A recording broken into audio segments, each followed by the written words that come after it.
Cheeky title race of Chelsea. If they do back-to-back and they beat Portugal and Messi scores a three-piece, 9-1-1, 9-9-9, what up? Now, quickly. 9-9-9. Can you put that here? And on the United website, it doesn't even say he's a winner. Nah, that's not. Okay. The self-discipline, losing Albino Jensen against Dortmund, the record. 17 inches. That's literally what's all about. Wait, what? Oh, pause, no, Wait, what did I just say? we're talking about inches. So I was respectful in my video, but in this hangout, we're going to keep it real.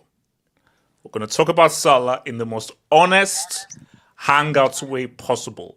And all I ask is keep it clean, keep it honest. So we're going to, let me tell you what's going to be on the show. So we're going to talk about Salah.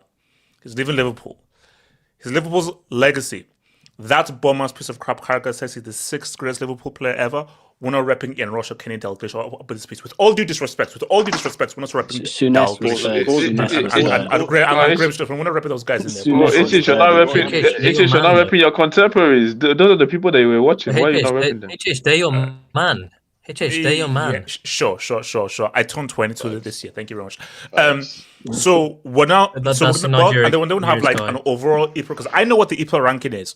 I'll say whether you agree with me. Then we'll then go over to this whole Senegal fiasco. They paraded their Afcon trophy. They've lodged an appeal. Will we see a World War III? Will Morocco invade Senegal to try to get back that trophy? And Sadio Mane is out. What will all happen there? And we'll have a little nice World Cup discussion. We'll talk about England, talk about America, yes, Belgium, and just general such football. There's some Nigerians playing in England. This is a disaster. Yeah, I don't think so, guys. You don't rep soccer. Hitches, you don't rep soccer. There's some Nigerians.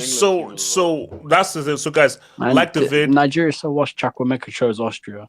Yo, did you see the goal he scored yesterday? What Nigerian player? Yeah, thank you. Okay, thank you. So, like the vid, subscribe if you did, guys. If there's anything you should add to show, feel free to send in a dub. Remember, guys, your dubs and super chats goes towards world peace, and I have shut down my OnlyFans accounts. It's a waste of time. It's a waste of time. That shit is still active right now. Yeah, right. Right. You can check. I've deleted everything, shut it down, everything. I'm a new man. Oh, can guys, you tell us your bank statement? No. Oh, guys, and by the way, I'm replaying Red Dead Redemption 1. That game is good, man. I forgot how good that game was. Ahead of his time. Ooh, wait. Guys, if anyone has not played Red Dead Redemption 1, play that freaking game. That is what you call a classic. And say what you want. High key is better than part 2. The story is better than part 2. Oh yeah, the story is way better than part 2. That's not high key. That's not obvious.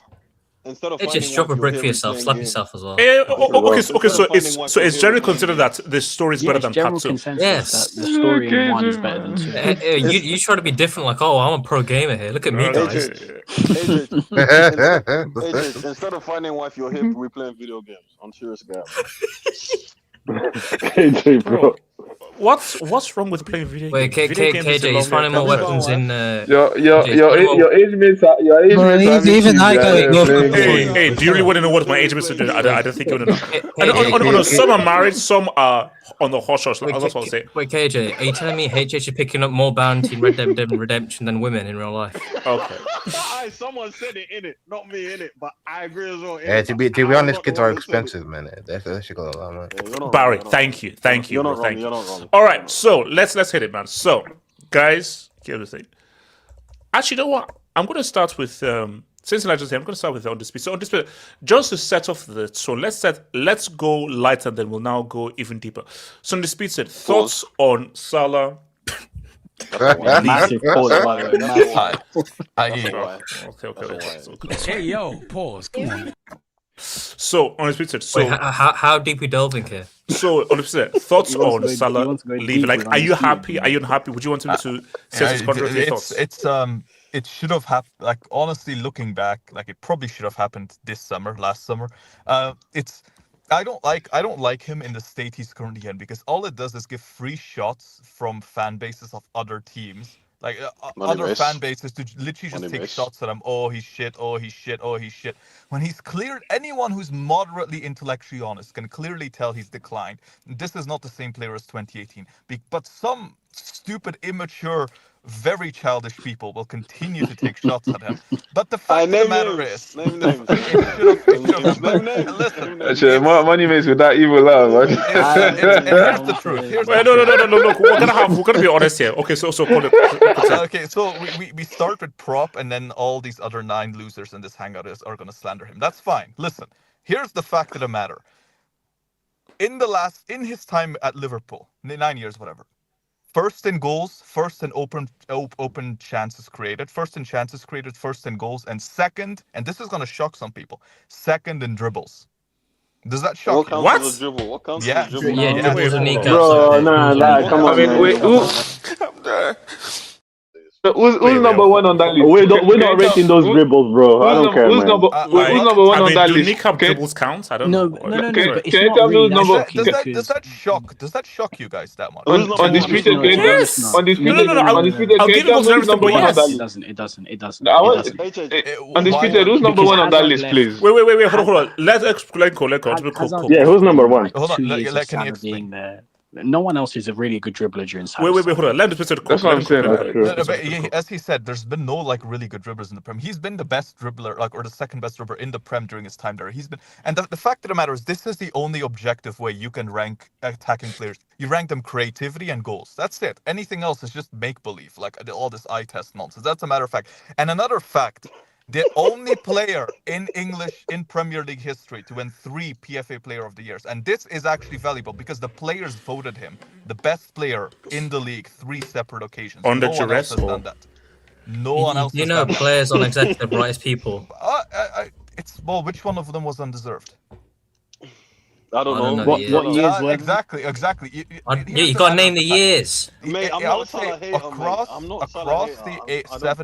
across the 8 years, he was on balance the best player in the league. On balance, that doesn't. And by the way, before some smartass is like, oh, in 2023, Haaland was better. You fucking retard. The point I'm making is that on balance. Why you have to do that on camera, bro? On balance. Why are you coming in mad defensive? Wait, hold on. Oh, this is talk. Let's. Okay. Waterfootman, what is that? Okay. Wait, guys, you have to let Undisputed talk. Let's Undisputed talk. I would say, on balance, across the 8 years, the fact that matters, he was the best player. He has the most goals excluding penalties from any player in a league season. Haaland hasn't even beaten that, by the way. If you don't spill it, HH. Don't spill it. He's 2 assists away from the all-time assist record. He at his peak, by the way, Haaland. I'm not even joking. Salah was Haaland. I know some of them stats are looking dodgy. Oh, no, that is a fact. I'm pretty sure I saw Adama Traore in high dribbling stats. They don't say much. No, he's not wrong. Yeah, when I see Adama Traore with that, bro. Undisputed. And I would say Undisputed. You've said okay. Let's get back to why. Yeah, what was the bottom line? Objectively speaking, where does you rank? When he leaves in summer, where does he rank as the greats? 1 or 2. No. I don't do all. Give me a definitive number. We're sixth here. We didn't have, so we're sixth here. Where does he rank? Because Henry is a UCL flop, I'll give him 1. We'll get there. That has to do with the league, though. That's the Yeah, we're talking about league. No. This is Premier League legend. Where is he ranking amongst Premier League legends? I will get there. I will concede. You know what? I'm gonna be fair. I'm gonna say Premier League alone, I'll give it to Henry. But he's definitely number 2. He's either 1 or 2. Because the fact of the matter is, as an individual, no other Premier League, other than Cristiano, but he left way too early. No one has done over 8-9 years what Salah can do. No one. No one even. By the way, HH, did you know that Salah has more goals and more assists than Rooney? By the way, even though Rooney spent like twice. That's not as a long surprise. in the Prem. No, that's but embarrassing. That's fucking embarrassing. Though. Yeah, but Rooney wasn't a goal scorer in his team every year. How is that embarrassing? That is absolutely embarrassing. How is that embarrassing when Rooney went further back into midfield than from striker? So what are you doing here? You know what Rooney? No, even Wait. Okay, wait, hold on. Okay, stream, guys. Okay, wait. Panel. If we have, because obviously I'm going to put this out on a poll soon. So if we have Salah at 3, does anyone argue? If you have him as third, No, I don't think that's that bad. no. I would say. Okay, raise your hand if you think third is too high for Salah. Our cameras are off. HH, you know what's the problem? Yeah, I will say number 2. I will say number 2. Wait, HH, is the police camera off? Is the police camera off and there's no recordings, right? Yeah. He's definitely top 3. Yeah, that's. HH, is this best or greatest? Yeah, for sure. Yeah. No. See. This is greatest. This is greatest. Because here's the ranking. The ranking I believe is Henry, Rooney, Salah. But are we just doing attackers though? No. This is all. Why say Lampard is better than Then why are we so heavily based on attackers? No, but that's what I'm saying. Okay, because the best players are attackers. No. Okay, wait. I just don't understand. No. I'm on that attack. Undisputed. Who's a better player, Maldini or Lukaku? Well, obviously Maldini, but you're going into extremes, right? You're No. Wait. Hold on. No, that's not straight. But see, just as my issue is there a Maldini type player in the Premier League? Has there been a Maldini type player in the Premier League? No. They say his name is VVD. Has there been a Baresi type player? There hasn't. So they say his name is VVD. We're not doing Baresi hype in 2026, man. We're not doing that. Hype? Wait, there is a midfielder. There is a midfielder who belongs in the goal. Wait, guys, hold on. Let's one at a time so we have some order here. So, Undisputed, explain where do you have Salah and why? Explain. Salah, he's level with Henry. If it's Prem alone, I'll give the edge to Henry. He's clearly above Rooney. Rooney had some shit seasons in the middle of his prime. Absolute dog shit seasons. You know, in 2010-11, this guy was universally and by the way, like so many people, they haven't actually lived it through. Maybe I'm a bit older than the rest of the panel. I remember, like, everyone was shitting on him for how awful he was in 10-11, by the way. Absolutely terrible. I would say, generally, Rooney just isn't at the level of Salah. He doesn't have Salah's goal scoring. He doesn't create as many chances. He's not as good of a dribbler. All 3 of those are facts. Salah's better at every aspect. Wait, is 10-11 when after they replaced CR7 with Antonio Valencia? No, that was the season after. That was when Berbatov. Yeah, he carried them in 09-10, and then 10-11 you expecting him to. He was shit. 10-11 didn't he score Champions League final when they got? No, he did, but overall he was shit. I'm talking. But there's a point to the Rooney. Rooney stayed a bit longer, but there is a point that if we're talking consistency wise, yes, Salah was. That's a fact. So your ranking is Henry, Salah, Rooney, and I would also say that Salah's peak is way above Rooney, way above. That's where I don't know about that. Now you're going too far. You know what I'm saying? You're doing too much with it. I think Rooney doesn't have a season half as good as 17. No. Okay. Undisputed.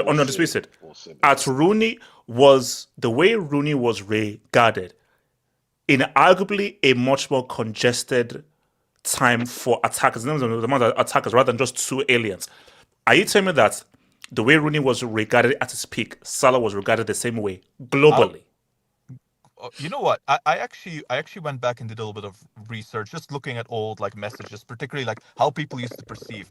And I went on this Manchester United forum, which is actually quite interesting. It's called Red Cafe. Do you know after the 2018 semi-final, there were quite a lot of Manchester United fans who, you know what they said about Salah? This is the best player in the world. Not the best after Messi and Ronaldo. This is the best player in the world. Wait, who said that? No, Wait, in which year? And after Which year are you talking about? 2018, he said. 17, Yeah, they were smoking crack. I don't know which fan you were talking about. No, Yeah. I'm not saying he was. I'm not saying he was. But the argument was he regarded in that regard. Wait, hold on. Because sorry, I was just doing the poll. Back up. Honestly, you said at a point, Salah was regarded as one of the best players in the world, or the best player in the world. Are you seriously questioning one of? Are you seriously questioning that? No, what? No, okay, wait, hold on. Hold on, Spencer. Did he say one of or the best? Did he say one of or the best? Some people said he deserved the Ballon d'Or in 17. Oh my gosh, man! And was that outrageous? Is that outrageous? Yes, it is. Yes, it is. Yes, it is. I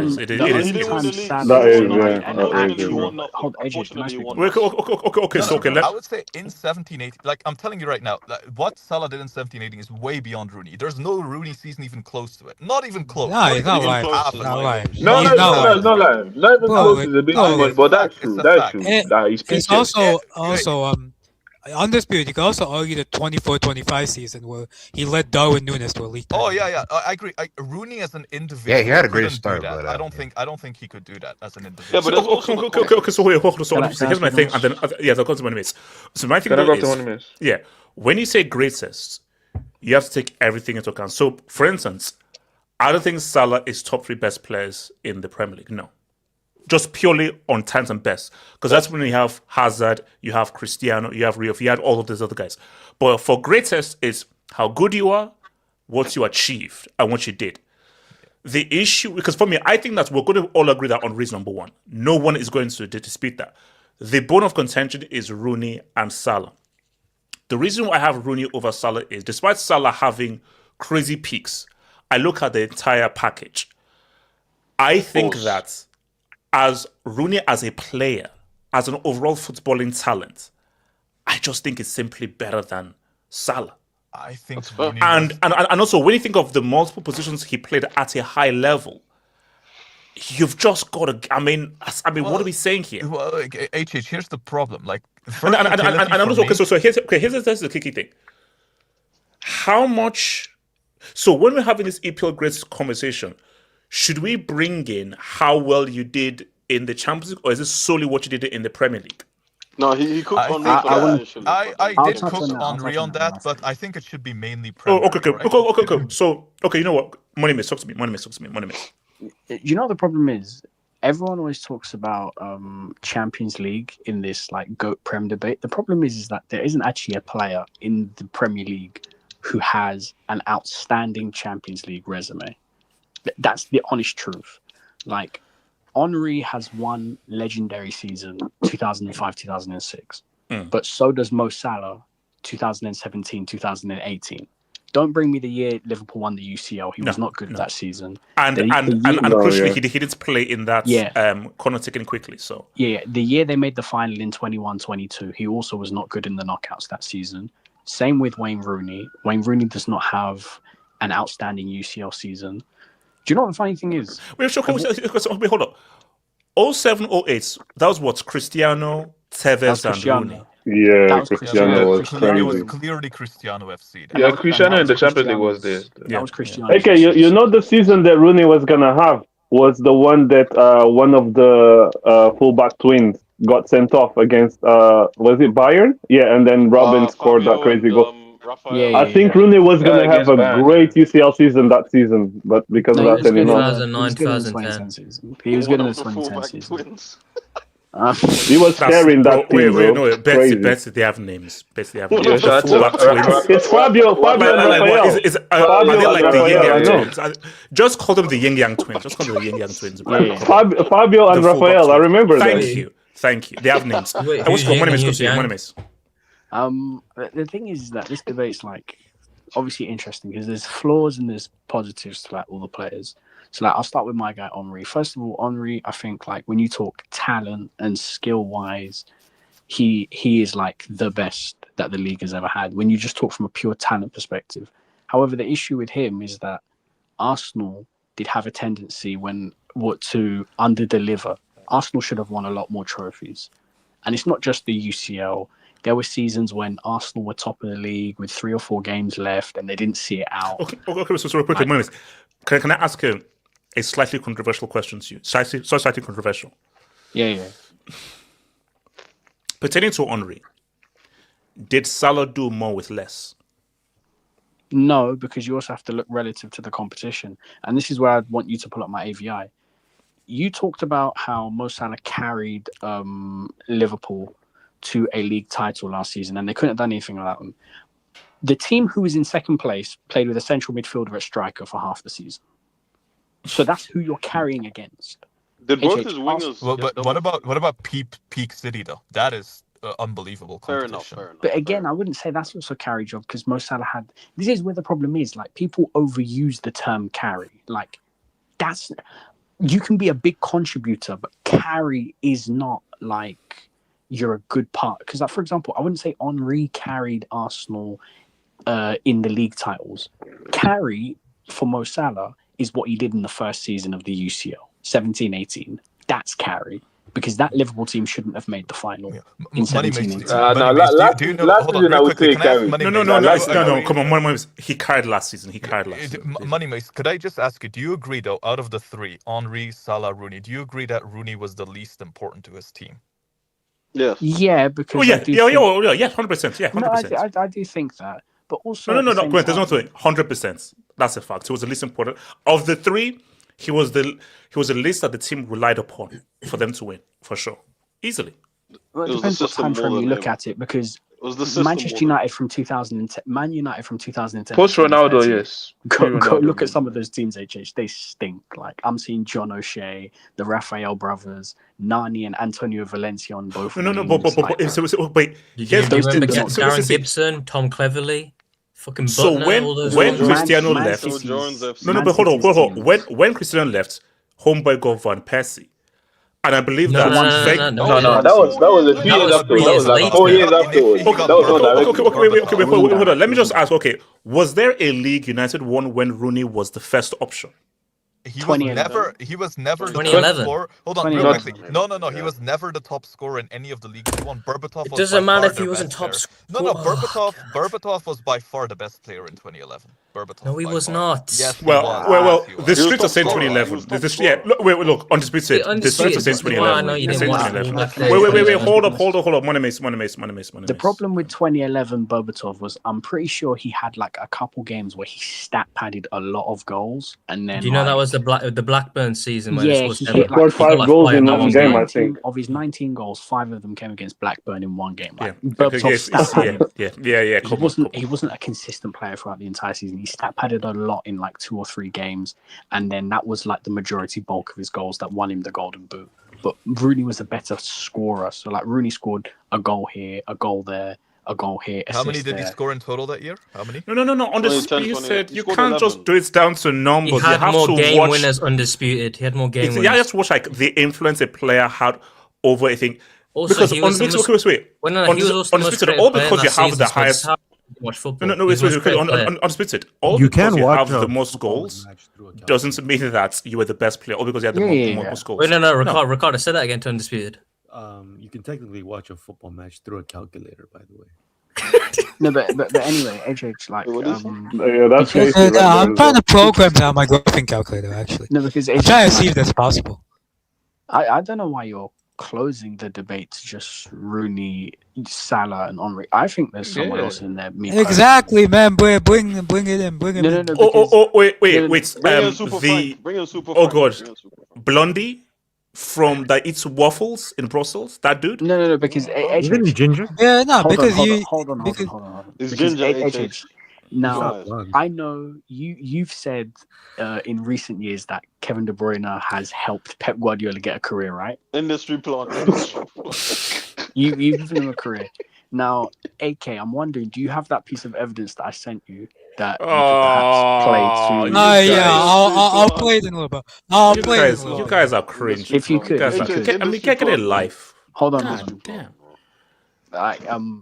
There's a piece of evidence that I would like to be played to the panel because HH for the last 2 years said that Pep Guardiola's career has been built off the back of Kevin De Bruyne, and he's a stat padder, cross match. 6 games.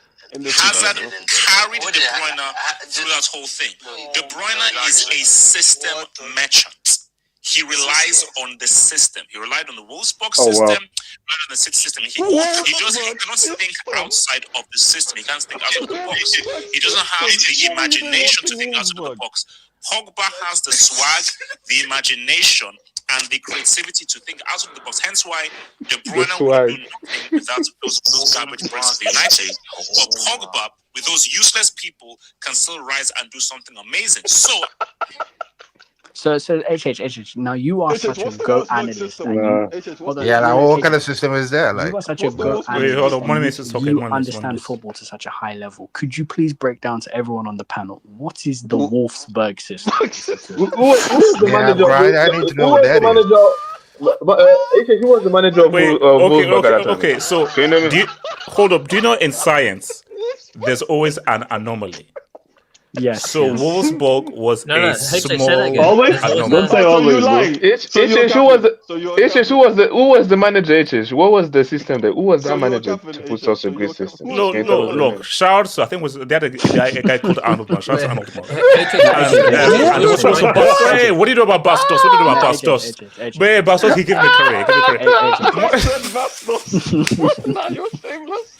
You're too shameless, bro. What if it's just continue? Now, here's the thing. Wait, isn't that the original lamppost? Bastos. Yes. Now, even when HH was saying cross spammer, cross merchant, it's because HH doesn't understand any aspect of football apart from dribbling. So that's why he doesn't really respect Kevin De Bruyne. Does he even understand dribbling? KJ, mute your mic. Wait. Can we stop slandering people and actually just discuss this whole thing and everything? No, keep slandering HH. Keep slandering HH. No. Expose it. And now I want to go to... No, because you know what the problem is? HH. This everyone. The problem with a lot of Man City players is KDB. Sorry. He's in the. Who did you say that's what we are forgetting? Oh, KDB is top 3. I think there's a debate between him and Salah. That's my opinion. I think there's a debate between him and Salah, in my opinion, because HH. Here's the thing. Okay. So top 2 is locked for you. So Henry and Rooney are locked on top 2. I don't even think Rooney's locked. I'm not gonna lie. I don't think Rooney's locked. Rooney's not locked. I think you can rotate Salah. Okay, guys. You know what? Look, I slandered KDB. The way Pep is looking in amenity. It's not even the way Pep's looking.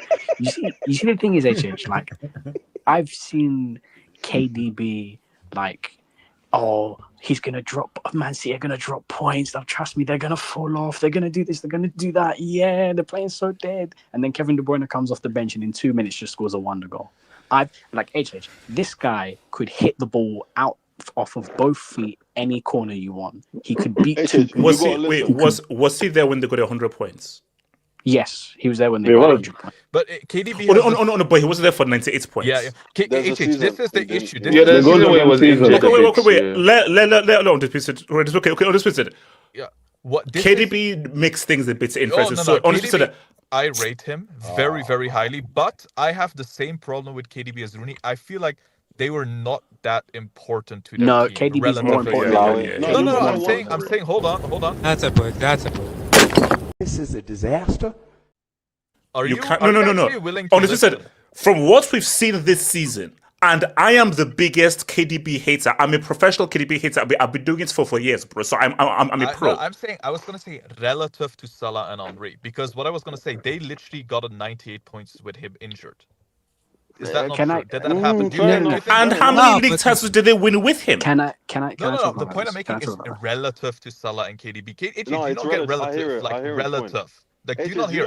City had way. Wait, hold on. What are you saying? So peak City had just a better team overall than Liverpool. better players and like particularly and just more depth. They were never as reliant on KDB. KDB, even I remember in 2021, the 2021 season, he could be out for half the season. Gundogan had the most goals, I think, that year, and they still won the league. They just had a lot of depth. They were never as reliant on Salah. That season. So, okay. Now, hold on. Let me ask one thing to Monitor, and I promise I'll come to Money Mace. So, just one question, and we have to go back to Money Mace. Outside of last season, are you telling me with a Mane, a Firmino, and all those dudes, Liverpool were still reliant on Salah? I think, well, I would say particularly as Mane fell off, yes. And this, by the way, already began in 2021. This already began. We have been Salah FC since 2021. Mane still had flashes. He was very good for a while. Even in 24, when we went on the title charge, but it fell off completely at the end because all the players were injured. It was all because of Salah. Hold on.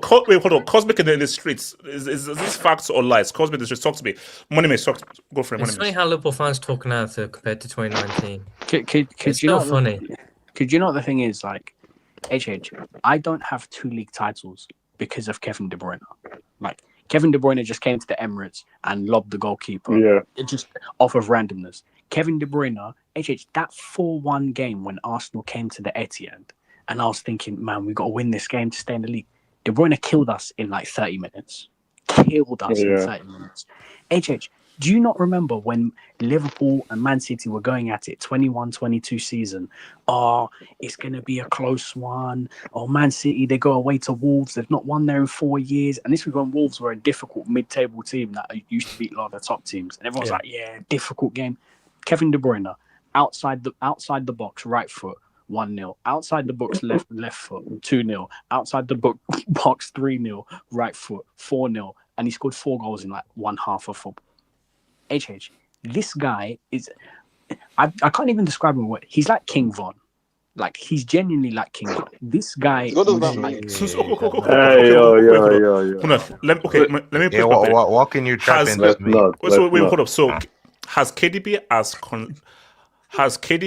been as consistently good and quality with the kind of outputs and contribution that Salah has had pretty much for 8 consecutive seasons? So when you look at Salah's 8 consecutive seasons, does KDB have that body of work for 8 consecutive seasons? KDB was at City for 10 years, right? 10 years. Okay, I think he was a little bit more up and down, but I do think he was very consistent. But he was more up and down than I'll give Salah. him 7 outstanding seasons out of 7 outstanding seasons. 7 out and of 10. also the one thing I can give him over the rest of the Premier League players in the GOAT debate is that if you do want to bring in the Champions League, he's the best performer out of all of them.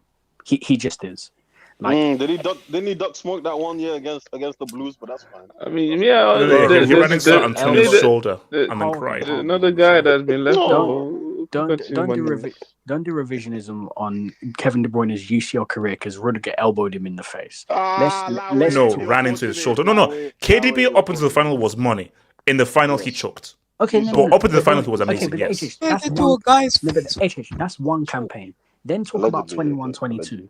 That guy made about 15 clear-cut chances that Man City should have scored in that 2-legged tie against Real Madrid. That Madrid had no business beating Man City over 2 legs. And then the season afterwards in the treble, he dunked on Madrid. He dunked on Bayern Munich. So hold on. So my name is mentioning something interesting. The guy's elite consistency. Yeah. So we're saying having an EPL debate. How much does a treble-winning season count?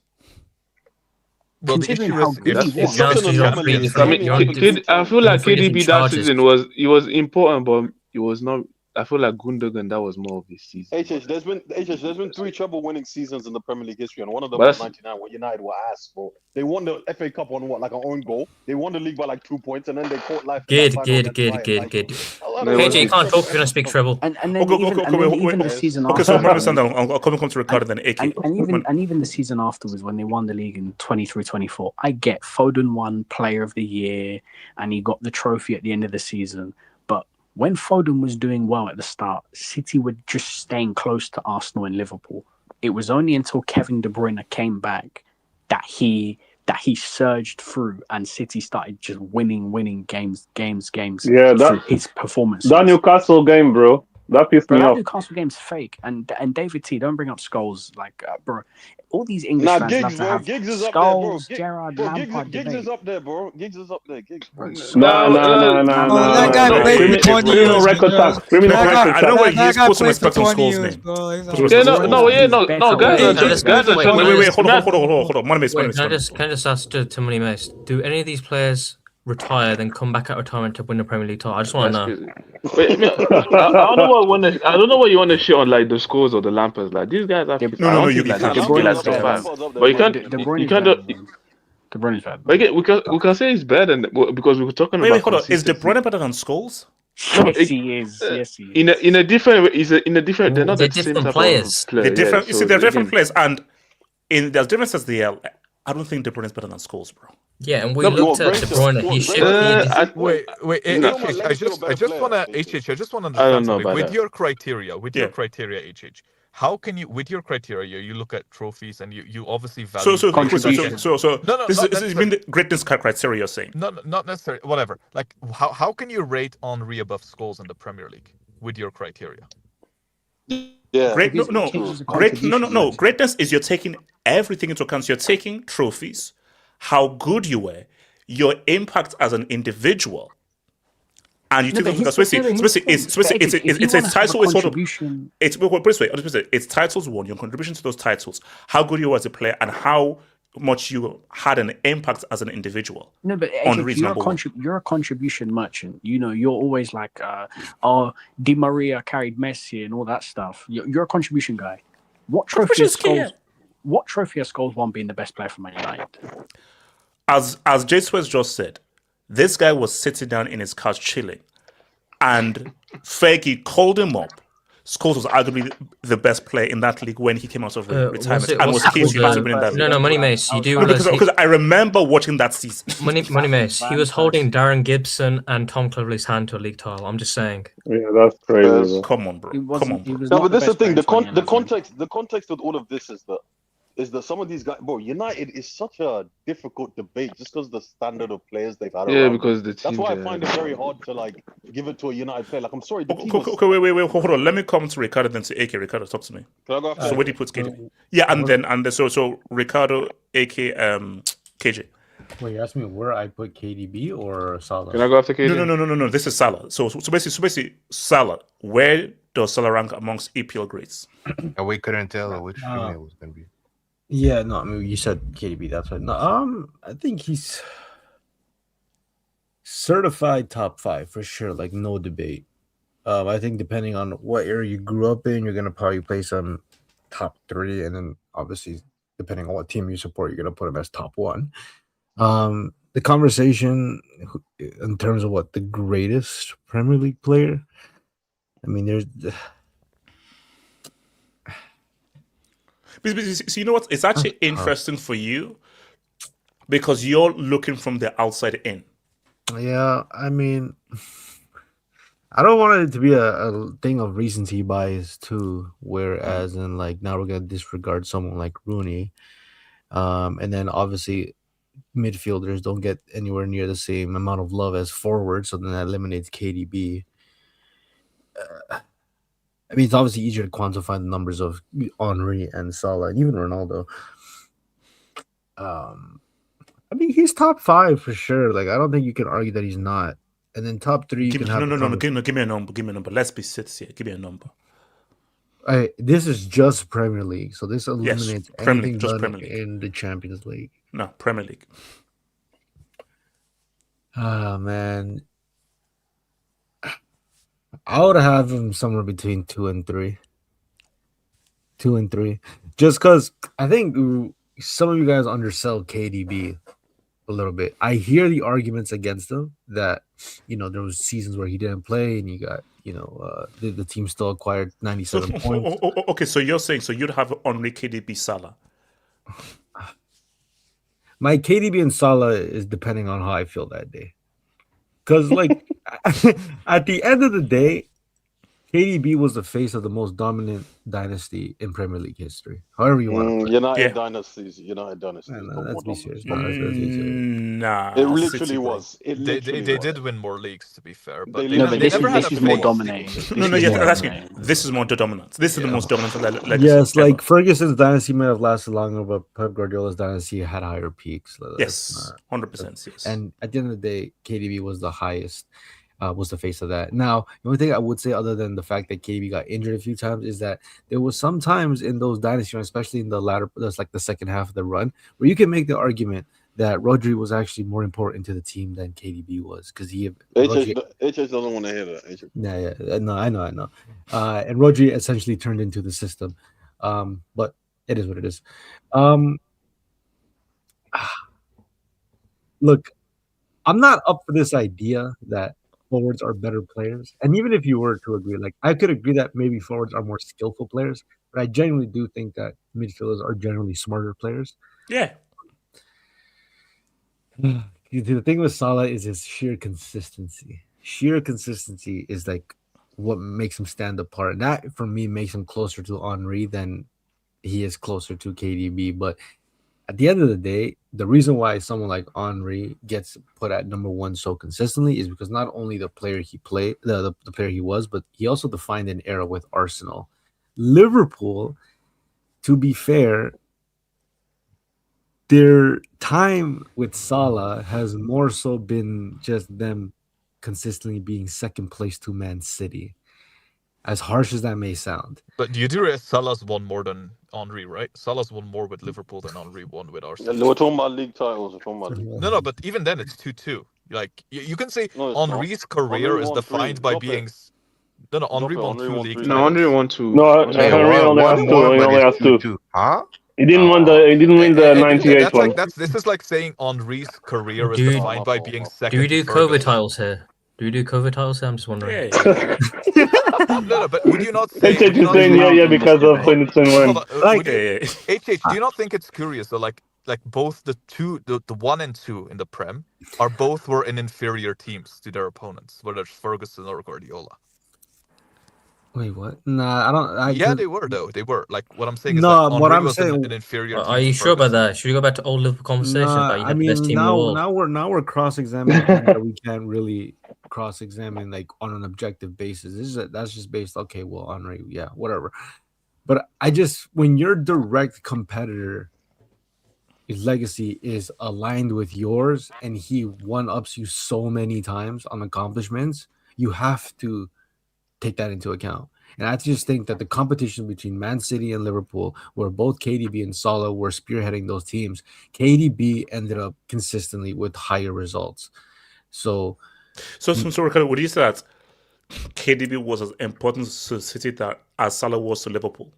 I personally, the way I watch football, now obviously because I'm a Barca fan, I do think that midfielders are technically the most important part of a team. And I do think that anybody who watches football, especially under Man City with Pep Guardiola, if you look at the 2 players you want to debate who are the most important for that team, it was obviously KDB, and then maybe you could argue later it was Rodri. So, I personally like I said, it depends on feeling. Maybe tomorrow I'm like, you know what, Salah was number 2, but today I'm feeling like KDB was number 2. Hold on, let's see how you feel tomorrow. Hold on, pull up that comment again.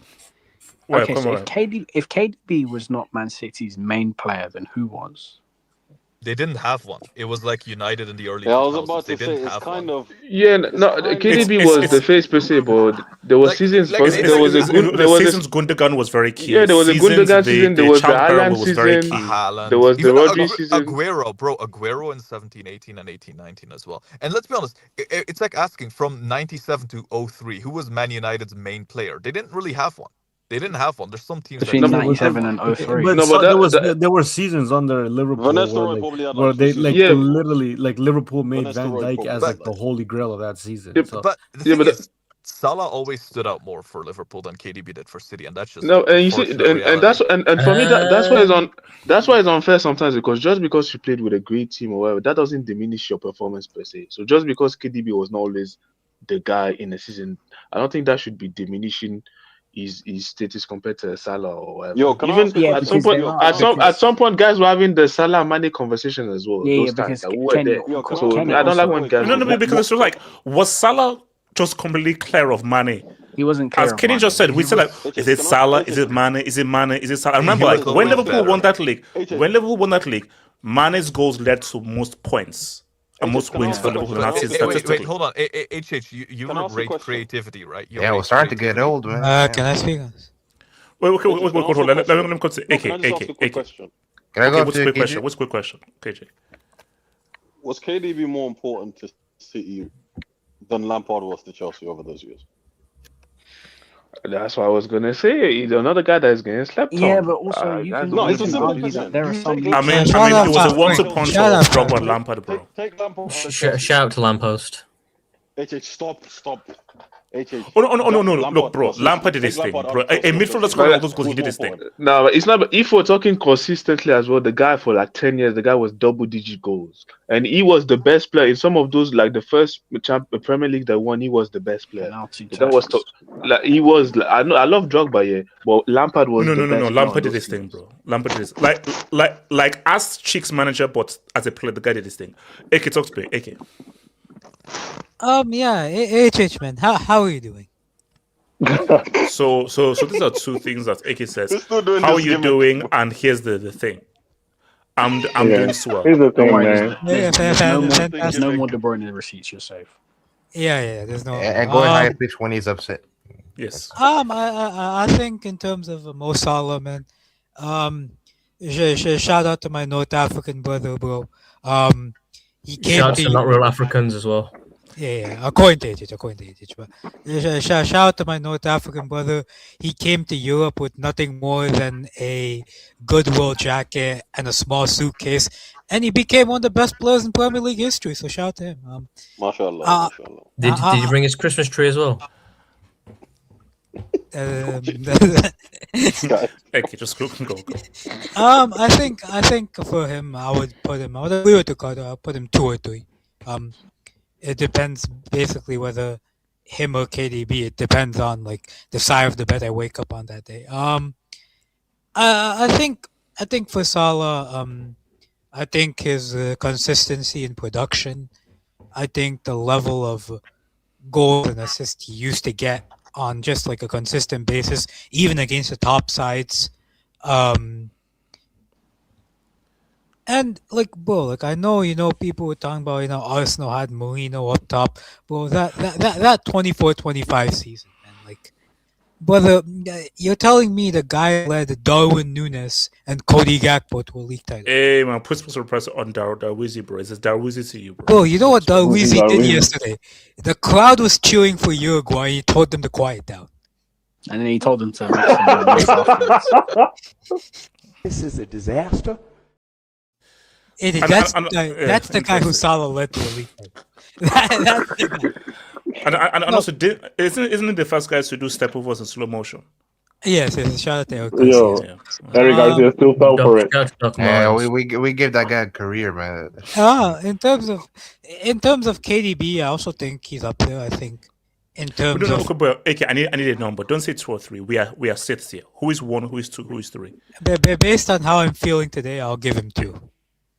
Okay. And how are you feeling today, AK? I'm feeling good, man. Do you want to drop the Infantino clips? No. Let's be honest. We know what we all came here for. Where's Eden Hazard? He's African. 24th. He's 24th. He's 24th. He's 24th. He might just sneak into the top 25. Well, HH, you having a post match hangout for the cycling? Yes. That's crazy. So okay. Yes. So you're saying Salah is second, the second greatest Premier League player of all time. Greatest? Yeah, I will put him there. Yeah.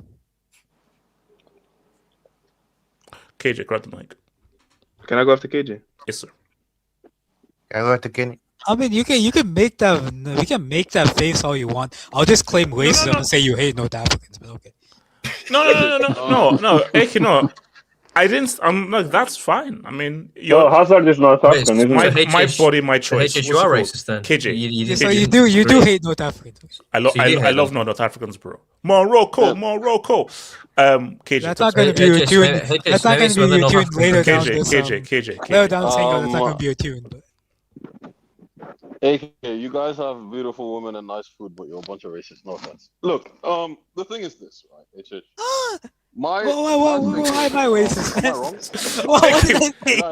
The women are money. The women are money. No, you just said you're a bunch of racists. I know. I get the but Eki, how is your reaction? Yeah, the reaction to be called a bunch of racists is quite. All I'm saying is I read some someone said it in it, bro. I read some stuff that Gambia is known for. I'm not okay. All right. So what's the goal? What's Lambia known for? Do you mind sharing? The stuff you're talking. Let me learn. See, the thing you're talking about, AK, I'm not going to sit here and deny it. You also don't sit here and deny that North Africans are very racist. Let's just do that. No, I'm not But denying. what are you denying? What are you denying? I thought they're not real Africans. That's what HH told me. Money mates, we'll talk about that later. Look, HH, I think. Look, my problem is this: when it comes to the greatest, I don't know about what that. When it comes to the greatest debate, HH, do you see that? Was it KJ? I think he is for me. He's probably the fourth best player to play in the Premier League. I'd say best, in my opinion. Right, I'd say above him. I'd put Henry over him. I'd put Wayne Rooney over him. You know what? I'm sorry. I'd put Frank over him. Like, I'm sorry. I don't think that most people can actually argue. Like, if you're gonna say debate, I'm sorry. I'd put Frank.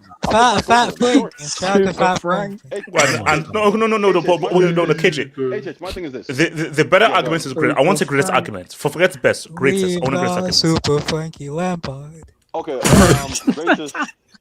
Greatest for me.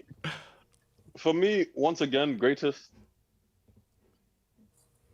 He's probably like the fourth again. I think he's probably fourth. I don't think he's. Who are the three above him? Give me a three that are above him, and why? Greatest Premier League players of all time. Yes.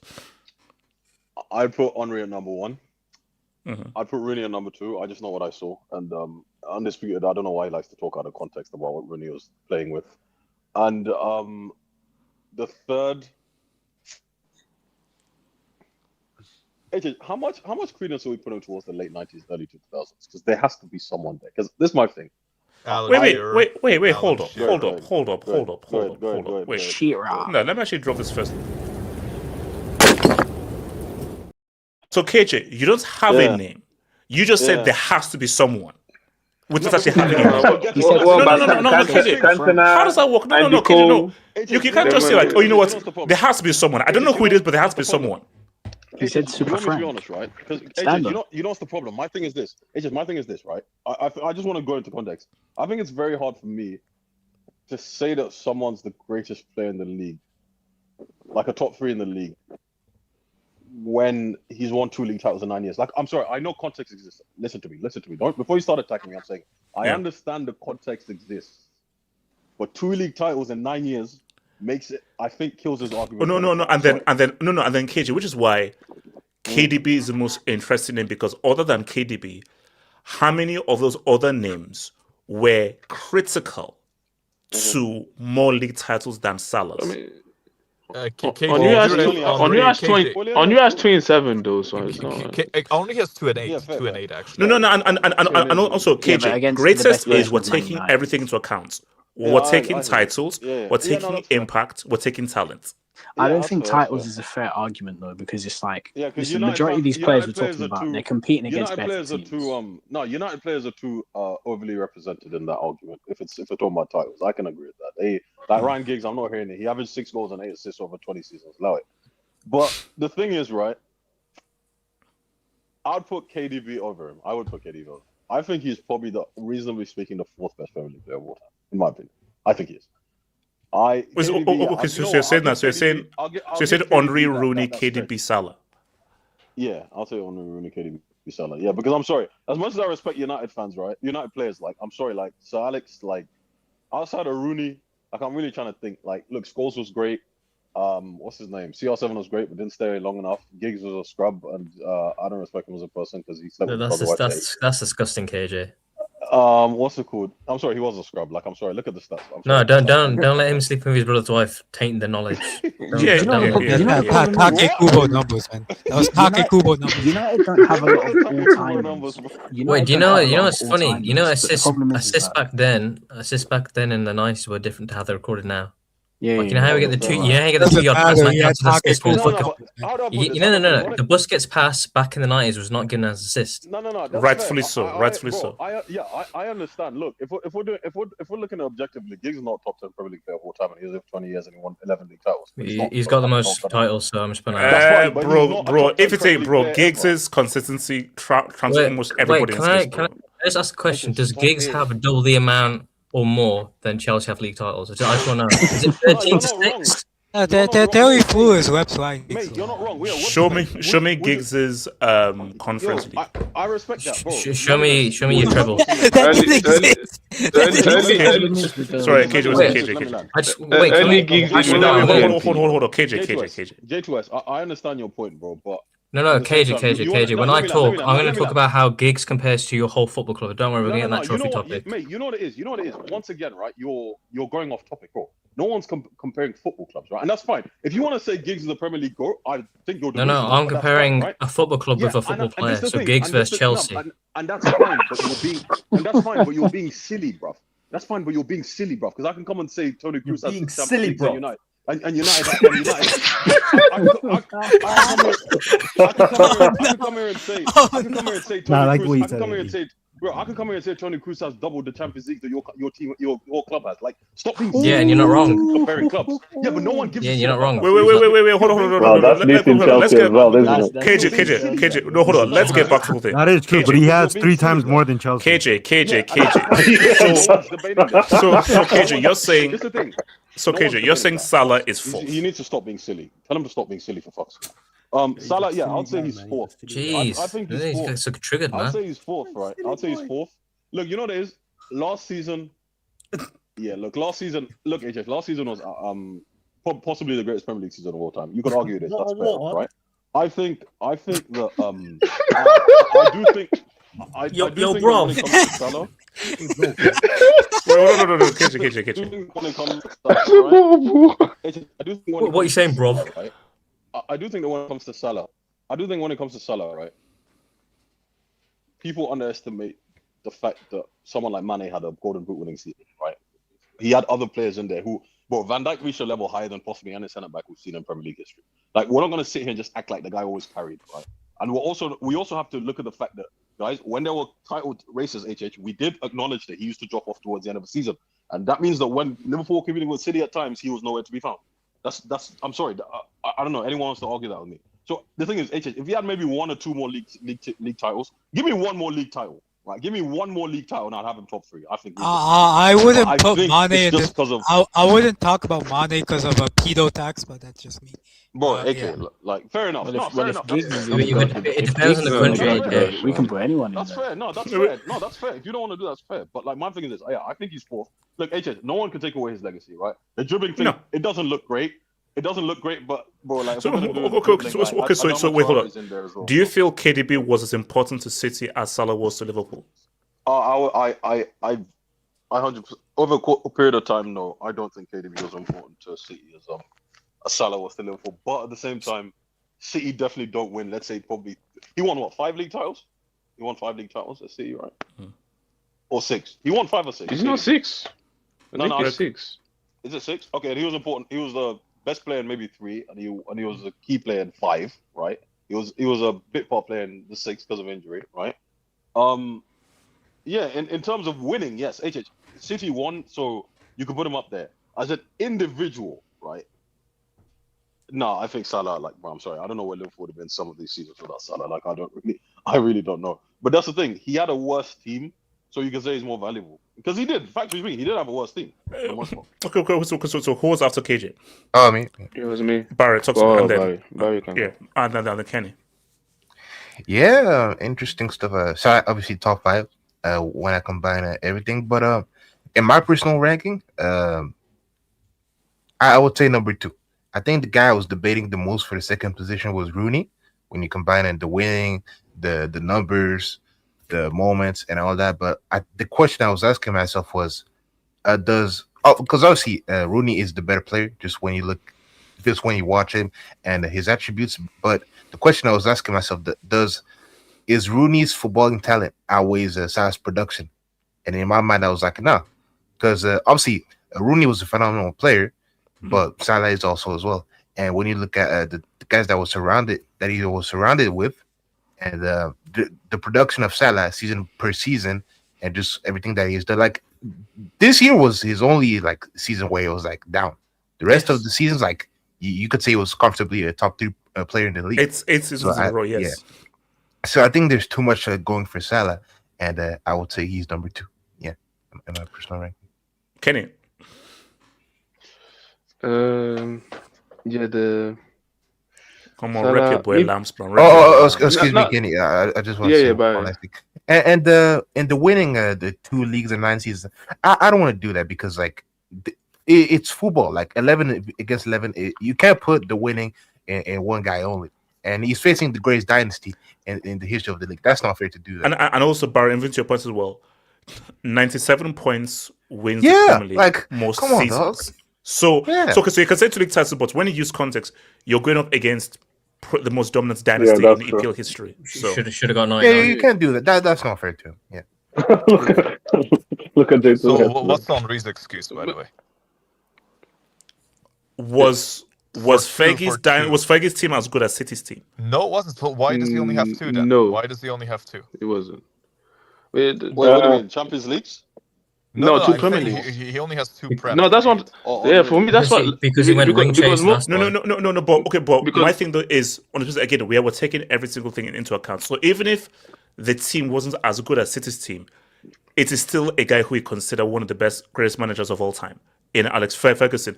And also, it's your titles, it's your player, it's the talent you have as well.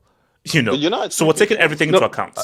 And also, let's not pretend that these reps were not on Sir Alex's side as well, bro. Some titles I was seeing, bro.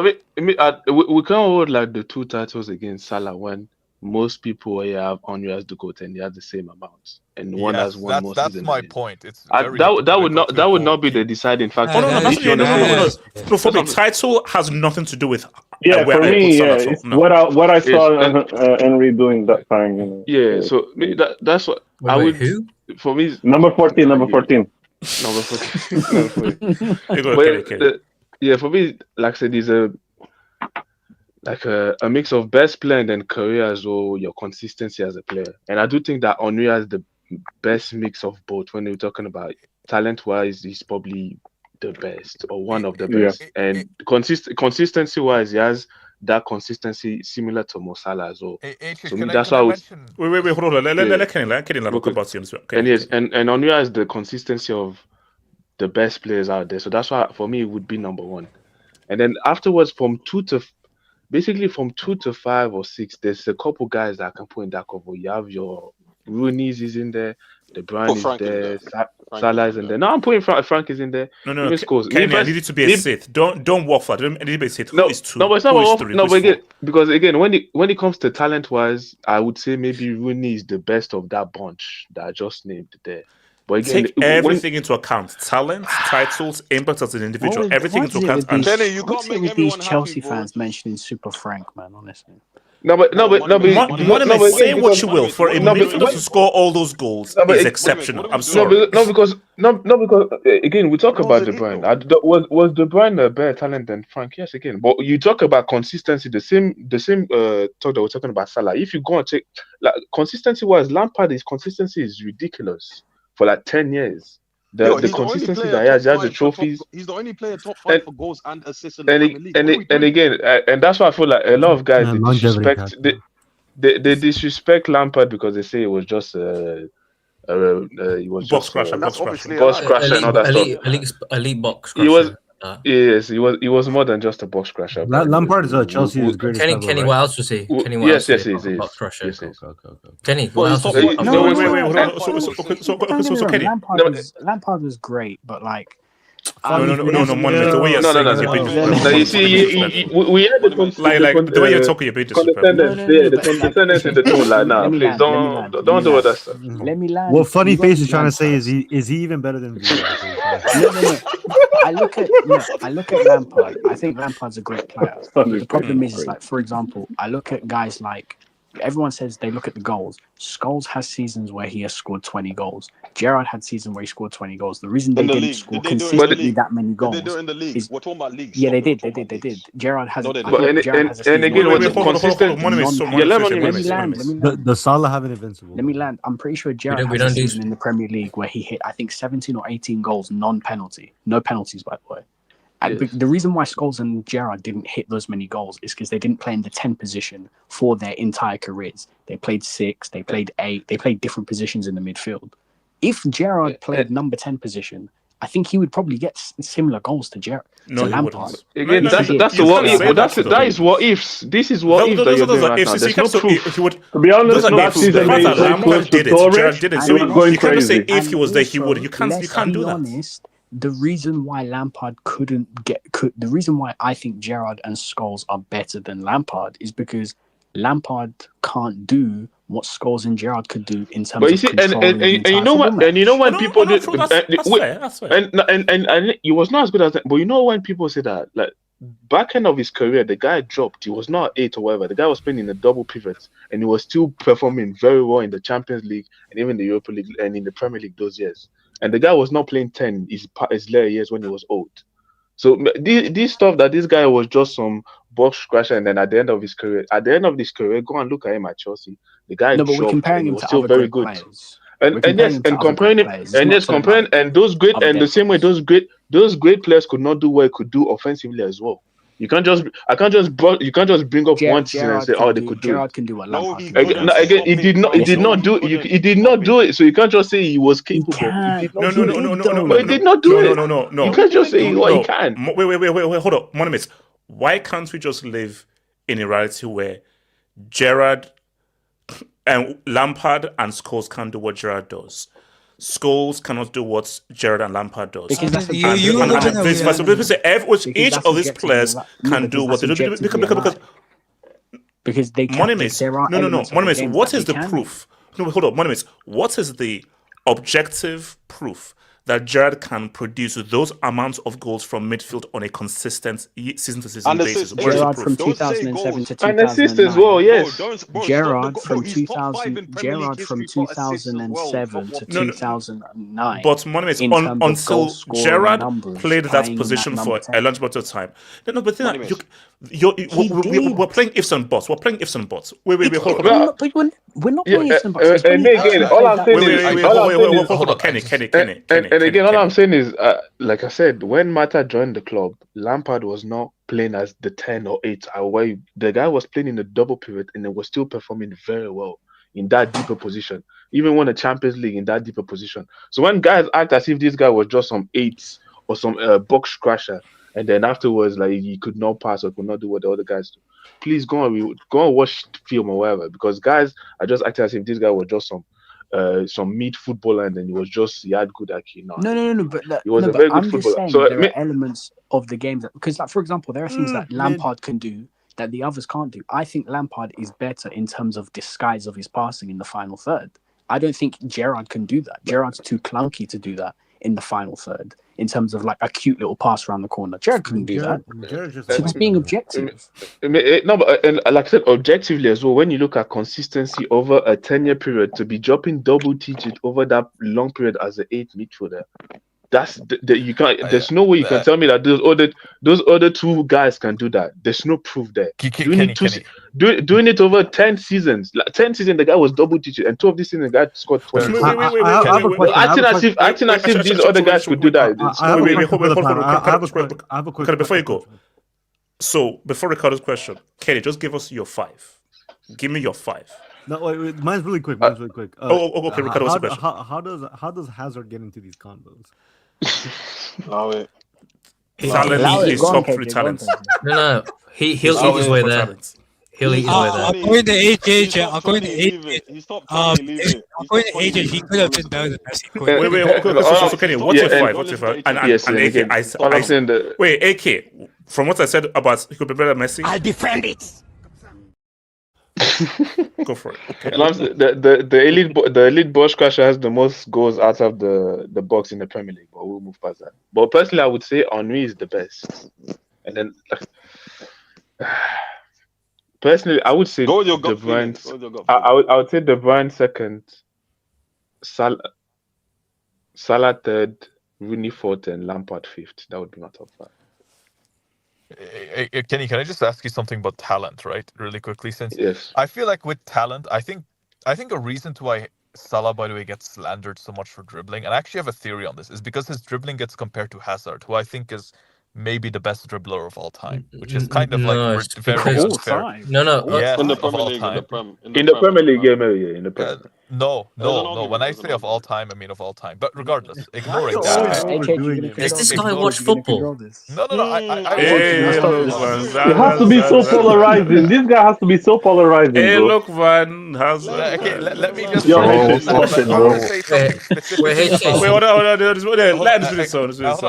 What kind of CTE analysis about is about dribbling ability, right? I feel like Salah's dribbling gets put under a microscope, even though statistically it is very good, and he gets. No, it's because he dribbles with his knees. That's why. But the thing is, back when he had pace, when he had pace, he would actually.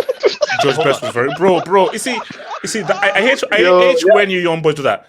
George Best was bloody. Young boy, you guys need to stop capping like you watch George Best tape. Like, can we stop with the lies? Like, come on. George Best. See, you guys don't know any ball. It's like guys saying Garin Shaz and these guys. You didn't watch them play. Stop with the lies, man. Can we stop? Wait. You just exposed that you're 60 years old. Undisputed. Okay, hold on. I was just saying, right? Because my point is essentially like Salah, particularly when he was younger, early in 2017, 2018, 2019, he would just blast past players on pace. Like that was his form of dribbling, which is flying by players on pace. But I do think, especially about dribbling, right?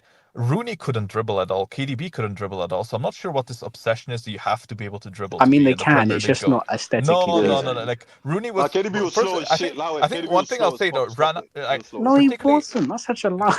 No. Wait, I don't think that Salah was KDB and Rooney, right?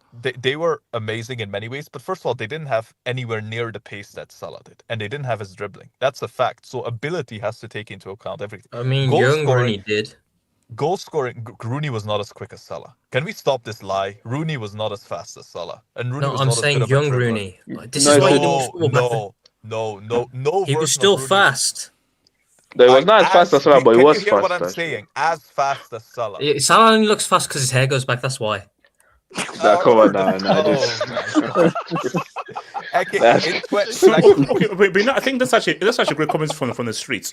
On the Twitter, what do you constitute as dribbling? That's this question on wait, because this is the funny thing. Can Mbappe dribble? Do you think he can dribble? Yes, he can dribble. Yes. According to AH, he can because he said. He got some step over here. No. That's right now. No. As the Mbappe now, no. Mbappe Monaco, yes. Now, no. One is not good. When I look back, because using pace, burst of pace, that's not dribbling. No, because when I look at Salah, but you need pace to be a good dribbler. Like the best dribblers have pace. Dribbling skill, my friend. And be a trend. You need pace.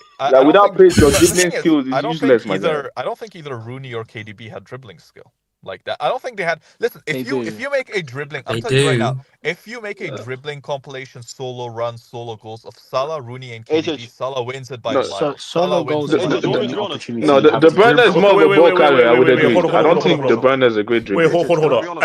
Hold up. Hold up. Closer to Adama Traore. Hold on. Betsy, what's the ticket is Betsy? Talk to you, Betsy. Bro, to be honest, I think you guys should know by now. I'm not really usually interested by rankings. Really, like I watch what I watch. Like I have preferences. Sorry. No, I'm here to talk more. I'm here to talk other stuff. I'm just saying that in general, like it doesn't really bother me that much. Like all these rankings, because, like for example, number 14 is considered the best ever in the Prem. You know. Betsy. No. Betsy, you know that. No. Betsy, you know that. You're saying it as if the guy committed a crime or something. I know why we call him number 5 and everything. Betsy, you know this is your greatest ever player. Yeah, number Betsy, you've got to learn how to say the guy's name. You can't just call him the greatest ever player. I mean, which number 14 you're talking about? Aubameyang as well? You're talking about Bro. Didn't Nketiah win number 14? So are you referring to Nketiah? Betsy, are you referring to I'm not talking about Eddie, bro. I'm talking about Thierry, bro. Your defense is in trouble. Bro, they need to retire his jersey, man. Like, anyway, you let Eddie, someone let Eddie. That's crazy. No, they're crazy. He scored 2. Well, now it's block 14. Okay, so Betsy, Betsy. Respect all-time England on the 21 top score. Yeah, he scored 2 goals. That's true. But yeah, like for me, like Thierry, number 1, of course. I think I would put Salah 2 because as Undisputed said, I agree with him. Like, if this City team didn't exist, I think Salah would have won more. This Liverpool team would have won more. So on that basis as well, I have to take that into account that it was going against the juggernaut of this era. Man. If we didn't have Bartomeu, we'd be the biggest dynasty in world football. Well, look, I've been the underdog so long that I can actually relate to underdogs. So like, come on, this 04 I haven't seen a title. I don't know if go against Arsenal are on a 4-peat. Underdog gimmick. Yeah, we have to fight against Chelsea, Man City. Okay, wait, hold on. Exactly, yeah. So, JJ Swift, talk to me. JJ Swift. What exactly is the question? Because I've heard a lot of trash. Where does Salah rank amongst Premier League greats? Not best on talent, based on greatness. So taking titles, impact as an individual, and impact overall. Is this Salah with the package deal of Trent, or is it Salah on his own? For fuck's sake. That's a little bit relevant. That's true. This is what we needed. Salah's season fully from Liverpool. View it how you will. Salah's entire Liverpool tenure, which is like 9 seasons.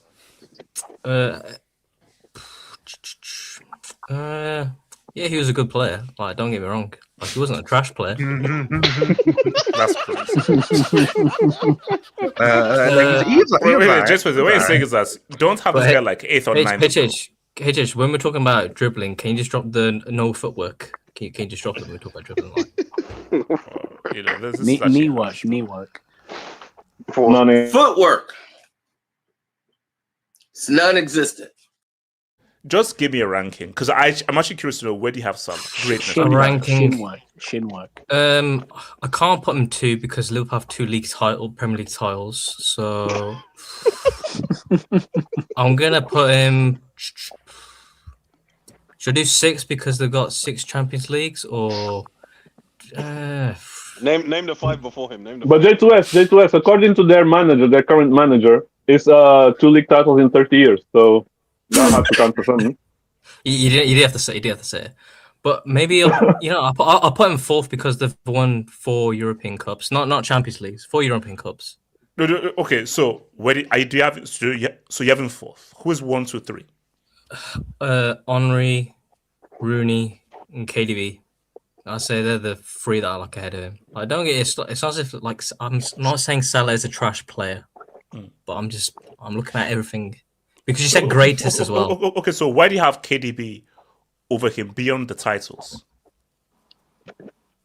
Well, it's difficult to compare both players because one is obviously, like he likes to run past his man and get a goal, and the other one's playing in midfield. He plays all sorts of positions. So, that's shade. That's shade. That's crazy. Yeah, that's crazy. Did I say anything wrong? Did I say anything wrong? He runs past his man and gets a goal. That's what he does. That's shade. Like, let's look at the fullbacks he's been running against. Yanma, who else is there? I think Undisputed, you have to respond to this trash. Undisputed, what's your response? Okay, first of all, I actually think Salah has objectively, right? Not right now, but in the early part of his career, he was in the best Premier League ever, objectively speaking. Because the fact is that 18-19 is the only season in history where the Premier League dominated Europe completely, where all the European finalists were English. And the crazy thing is, the team that won the title wasn't even in any of the finals. So Salah's been in the best league ever. He's been in a much stronger league than Rooney. Actually, when Rooney dominated the Prem, it was actually very weak. From like 10, 11, 12, 13, Wait, it was so trash. I just want to ask. So wait, it was absolutely, and you can look at the European performance. How? If you that specific time, wait. You just the league in 2008 was what you said, not high, not competitive. No, but that was not Rooney's peak, though. That was not Rooney's peak. No. He was still a good player back then. He was So being held by Cristiano. He was being held. So why are you the goalpost? Rooney was still a good player back in 2008. That's not like good. Yes, a good. Yes. Like he's better than Salah. He's better than Salah currently. With his 7 goals, yes, he was better. Also, are we going to compare Chris? Because let's compare Chris. One guy started at 25, the other one was doing that at 16. So, like, what are we doing? Wait. Hold on. Can I just ask you something? Why does Salah have more goals than any United player ever?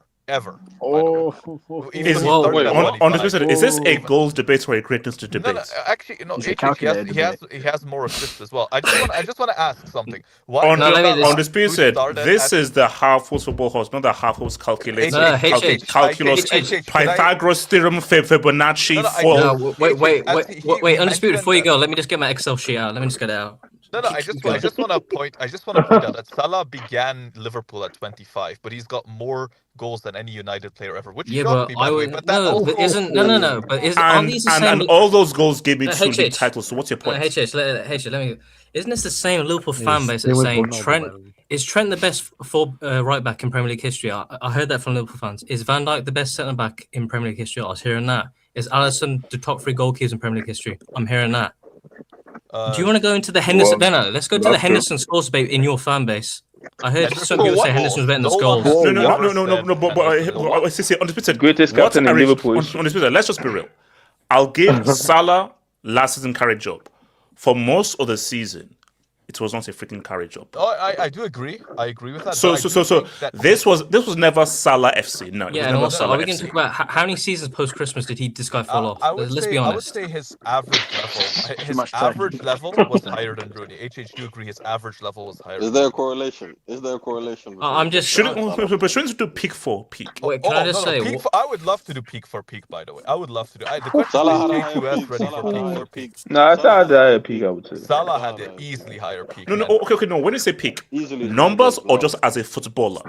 Rooney as a peak was a better footballer. Stop this whole thing about stop separating numbers in the football. Numbers are part of the football. Why are you trying to act like numbers are part of the football? I'm sorry.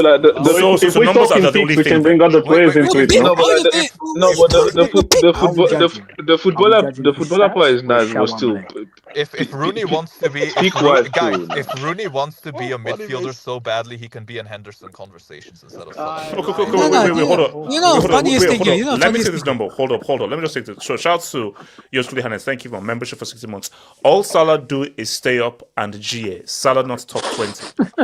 Wait, I told you. Let him run past his fullback. That's your guy. That's Come on, Salah is actually last season. That's what he did. He stayed up and Trent found him. Adama Traore does that. Wait, hold on. Okay, shout out to Labil. Not a fan of Salah, but 2018 he was better than Modric. That's Croatia flag. He was better than Modric in 2018. Yeah, but there was like 3 or 4. There were 3 or 4 players. Wait, hold on. Was that the year that Modric was the man of the match in the UCL final and was one of the best players at the World Cup for Croatia? World Cup final. Abdul, sorry, not even Abdul. I don't know why. I used to talk on Abdul on Discord. Sorry, HH. I meant to say you. Regardless. Wait. Shout out Abdul, man. Wait. No, hold on. No, the point I'm making, right? Salah over the whole season was unreal, and it's not just numbers. Here's the thing: have you seen his goal comp? Wait, hold on. No. On the split, in response to this dub, in 2018, Modric won the UCL, was the man of the match in the UCL final, and he also was he man of the match in the World Cup final? He balled out in the World Cup. What do you mean? They lost for what? I thought it was man of the match. Sorry. Golden. He won the golden ball. Yes. Ballon d'Or. No. He won the best player of the tournament. I don't think he was deserved. Yeah, I don't think he was deserved. Over 30. No. On this basis, the whole point was that 2018 was Modric's year. Okay, was he better over 50 games than the season? It was Griezmann's year. Get that consistent crap out of here, bro. No one cares about that crap. Shout out to your boy Hazard was Esdon. overrated in 2018. Salah, just because he tripped no, up it wasn't, Pavard. bro. Just because he tripped up Pavard. Hey, how many guys have tripped up a guy and woke up? Semi, tell me. Salah has never had a season like Rooney's double season. Wait, hold on. Just what's it? Well, first of all, HH, you didn't even read his chat, bro. He says Salah has ever had a season, so no. I did. He said like Rooney double. Yeah, what's double? English is his fourth language, like HH. So was that 20? Wait, 2011 was that Liga and the FA Cup in 2011? No, 10-11 was Chelsea, wasn't it? Or 9-10 was Chelsea. No, 9-10 was Chelsea. No. Okay, so 10-11 was that FA Cup and League for United? Yeah, I think because they could. They lost the Barcelona. Yeah, they did the double. Yeah. So because they won the trouble. Was that when he scored over Wait, so you're telling me that dead United team could have done a treble? Yeah, that was the season where team was so ass. Oh my god. Yeah, that's 10-11. That if they had done a treble, that'd be one of the worst seasons. That would have been the shittiest treble of all time. Wait, hold on. Shout out to Hamza. 2009-2010 was perhaps Rooney's best individual season, but Carlo Ancelotti's World Cup champions Chelsea that year were very strong. Wait, are we gonna hold on. Where's hold on. Come on, clap your hands. Wait, HH, are we gonna be honest how you won that? Come on, clap your hands. To be honest, if we had VAR back then, you wouldn't have won it because Come on, clap your hands. Drogba was on point, I'm just saying. Oh, we get it, bro. Clear like a bums now. So wait, HH, was that number? AK, what was that? What did you say? Got clear like a bum, so you had to reminisce the whole. Wait, HH. Wait, can I just ask? I don't like the amount of R. Kelly gifts you have on No. I just want to ask a question to HH. Was the 2009-10 league title for Chelsea, was that number 4 or was it number 5? Which one was it? It's number 3. No. It's like we've won everything with the World Cup champions. Shout out to 11-12 was I told you. If you say anything, then I'll just recall how we made Messi cry in 2012, bro. So it was 11-12 was another quality Rooney season, but Aguero happened in his 2 best individual seasons. They didn't win the league. That's the issue, bro. No, but that's his true best for Salah seasons. too. They didn't get the double. That's true for Salah. Salah True for Salah as well, because 17-18. 17-18. Wait, I think last season was the second best, and he did win I would the also league. say, you know what? In 2021, when he carried them to top 4, when Liverpool were playing a Henderson Fabinho center back duo, Can we drop that was a brick actually one of his best seasons. Carried to top 4. This is some Saka level glaze, man. This is what Saka gets glazed for. Did he actually see that season? No. Okay, no. On the species, but you see, and I blame Wenger.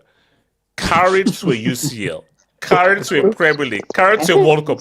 On the species, what we're not going to do is carried to a top 4. We're not doing that, bro. Sorry. That's some Saka standards. No, but the point of Salah's best seasons, he doesn't have a trophy in Salah's best seasons. In Salah's shout out to Joseph Handler, man. Thank you for the membership. Man. Big up Wood and all, man. Thank you, man. Big up Joseph, man. Big up, man. Thank you for the Dubinsky, man. Yours truly. Thank you for the dub, man. KDB has 3 careers. Himself, Sterling, Jesus. KDB number 1. Huh? Pep, Sterling and Jesus. I think he meant Pep, man. Off of all No, he's talking about KDB. When He's saying KDB carried Sterling and Jesus as well. That's what he's saying. He gave Sterling and Jesus a career. Yeah. Guys, say what you want, bro. Pound Sterling was good in that season, bro. No, Sterling. No. 18, Jesus, 19. I would say yes. Sterling now. Jesus, I would agree. No. If Aguero was onside, who's Aguero? Sitsu might have won that. Aguero, not Aguero, bro. It's Aguero. Shut up. Same thing. It's his list. Wait, can I sell real quick? Wait, Barry, what's it? Yeah, shout out to KDB, but if I'm completely honest, like I don't take people serious if they say like Salah or Rooney, they're inferior to him. Like I think Pep's team was so well constructed that you can't replace that kind of guy. Like I'm sorry, I think he's great, but I don't think he's all that. To be honest. Oh yeah, that's fair. But it's fair. So he's not Salah finals resume is maybe worse. Yeah, I don't rate him like that. And I just wish. Wait, hold on. Who was the worst fans' resumes? Salah or actually Henry? a very good conversation. Now Salah has scored, but not from open play. Don't make that pen. No. Undisputed, I will slap the living crap out of you if you wrap up that Bournemouth penalty. And also, Undisputed, who won the penalty? It was Mane that won that damn penalty. No, Sissoko won that penalty. HH. Yeah. To be fair, we put Klopp in best manager in the world converse, and he has the 20% win rate in European finals. So it's a bit. It's not a fault. Do we actually? Shout out to Mamadou. Does Salah have the streets like a Waza though? I don't know for what. After what he said about him, I don't know if he has a Who is Waza? Mohammed, you tricked me. No, you tricked me. No. Guys, Ronaldinho has the streets. Nazario has the streets. Rivaldo has the streets. Rooney? Rooney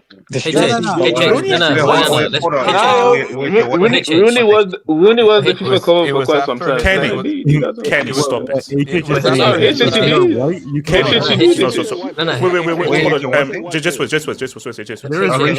There is racial undertone behind that. Well, when someone says they have the streets, it depends what kind of streets there are. Like Ronaldinho has the favela streets. England, Waza has the English streets. You even look at the crack cocaine, like on the side. The fish and chip streets. You know what I'm saying? Yeah, exactly. The Industrial Revolution.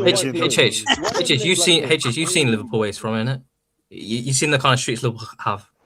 I'm just saying, he has those kind of streets. By the way, how come you've never mentioned that Rooney has one World Cup goal? Is he frozen? Games, by the way. We're having a Premier League discussion. I know. I just want to say that he's. United's gonna have Undisputed. Is he undisputed? You don't want to go. So do we want to talk about Egypt? Do we want to talk about Egypt? Can I? Do you know? You see, undisputed. If we keep starting at EPL, your boy looks good. If you want to open up the international Pandora's box and talk about the Afcon, playing for the most successful Afcon nation ever and breaking it up several times, undisputed. Why do you do this to yourself? Why? All I'm saying is that Salah has more World Cup goals than Rooney. That's all I'm saying. I have a question. Can I ask? That's true, by the way. When you said guys, hold on. Does Waza have the streets because he was on a FIFA cover? About that. I mean, it's those time. Wait. Hold on. Barry. What's it, Barry? Bro, you guys over there in England, y'all call this guy Waza like it's some cool nickname. But we have CR7. We got R9. Waza. Can I ask what's worse? Can I ask what's worse? Is Rooney shagging grannies worse, or Mohamed? So No. H, let me finish. Or Mohamed? No. We're not talking about grannies like that. No, we're not talking about grannies like that. We're not doing that. Shout to Abris Fair. Top 5 cheating on partner prem players. Terry, Giggs. Wait, Rooney cheated on. Oh wow. Walker. The grannies. Wait, hold on. Let me. So top 5. What about cheating on partner players? Terry, Giggs, Rooney, Walker. 5 goes to KDB because he got cheated on. Salah doesn't make the top 5. That might have to impact his rank. That's low key. KDB being a cut man. No, that's John Terry, bro. That's oil loss. No. You're not officially. Was it Courtois that did this? Yeah. You can't get your girl taking back Courtois. Like, come on. Yeah. That's low key. Let's be honest. Are we saying you're not really a pro footballer until you cheat on someone? Man, that girl was ugly either way. Whoa, Barry! What the? Barry! Nah. Wait, hold on. Time out. Barry, come on. Barry, that's crazy. Google the chick real quick. No, but I mean, Barry's not lying, but someone said it. Someone said it, innit? If it was Naomi Campbell, I would be upset, but her, nah, man, I'm good. I'm sleeping. Was it KDB's girlfriend that she cheated on KDB with Courtois, innit? Yes. Yeah, but then Kevin already got his get back because he dunked on Courtois all the time when she's in the stands. So I'm just saying. No, but James, it's not that bad. It's like if a 5 cheats on you and then you get an 8 out of 10, is it really that bad? All right. Okay. So wait, hold on. Wait. John Terry, by the way, with that Vanessa girl. Wait. Hold on. So mayonnaise salad and theory of hungry top 2. That's what respect. More mayonnaise salad and theory of hungry top 2. Yeah, bro, theory of hungry is good. Oh, that's funny. That's a joke. He's an Inter Milan fan. Right? More mayonnaise. No, that's good, Roger. That's good. That's good. No, this is like, but you can't even respond to that. You should reimburse him. Theory of hunger. I'm just praying. I'll cash up you 199, man. We'll chat up with that. That's going in 1p installments. He's not even gonna do that. If Salah's name was Mason Smith, he would be 1. Factos. Guys, if it was Mason, Humphrey, or whatsoever, he would be glazed all over the world. By the media. Because let me tell you how xenophobic England are. Do you know whenever they mention Henry, they keep saying that he's the best foreign player in EPL history? But he is. That's true. Oh, no. Are they wrong, though? Are they wrong? Do they always say, oh, Messi is the best foreign La Liga player? No, Messi just is the best La Liga player. But he is. No. But my thing though is, just say he's the best player. Why do you say, oh, he's the best foreign player in the EPL? Because he is. He's both. AJ, you want to know what it is? AJ, you want to know AJ, you know, AJ, can I just say one thing? What's okay? Nah, you know, crazy thing about England. You know, when I generally had like thoughts about England, bro. Wait, what? Who the hell thinks about thinking about England now? Pause. Come on, man. Wait. So, AK in your a long time, you just start rambling about TikTok. Do you get aroused by maps or something? No. Maps or something? No. Wait. Okay, AK, explain. No. You know that. You know they always put this over like BT Sports and like Sky Sports and stuff. That apparently because of Mo Salah, TNT Sports, because of Mo Salah, apparently like Islamophobic and racist incidents in Liverpool went down because of. I've gone down, yes. And I'm like, oh, yeah, they said that. You were okay being racist before football joined. They're saying that there's more kids being named Mohammed nowadays over there in Liverpool, so it's not okay. So Kenny, I'm gonna ask real quick, Kenny. You see, Kenny, I'm gonna ask a question and choose not to answer it. Kenny, do you believe that a white Scouse person is called Mohammed? Yes. No, it might not be called Mohammed, but you know, in the accent like Mohammed, I don't know whatever accent, Scots accent, the way Kenny, I'm asking you a simple question, Kenny. Do you believe that there are any white, born and bred Liverpoolians called Mohammed? Of course. Yeah, because they would have converted. Yeah, they would have converted. They got the accent. Show me something proof like of that. white Liverpoolians called Mohammed. Yeah, they got the accent. It's not pronounced Mohammed, but I don't know. However you want to pronounce it. How do you pronounce it? Mola.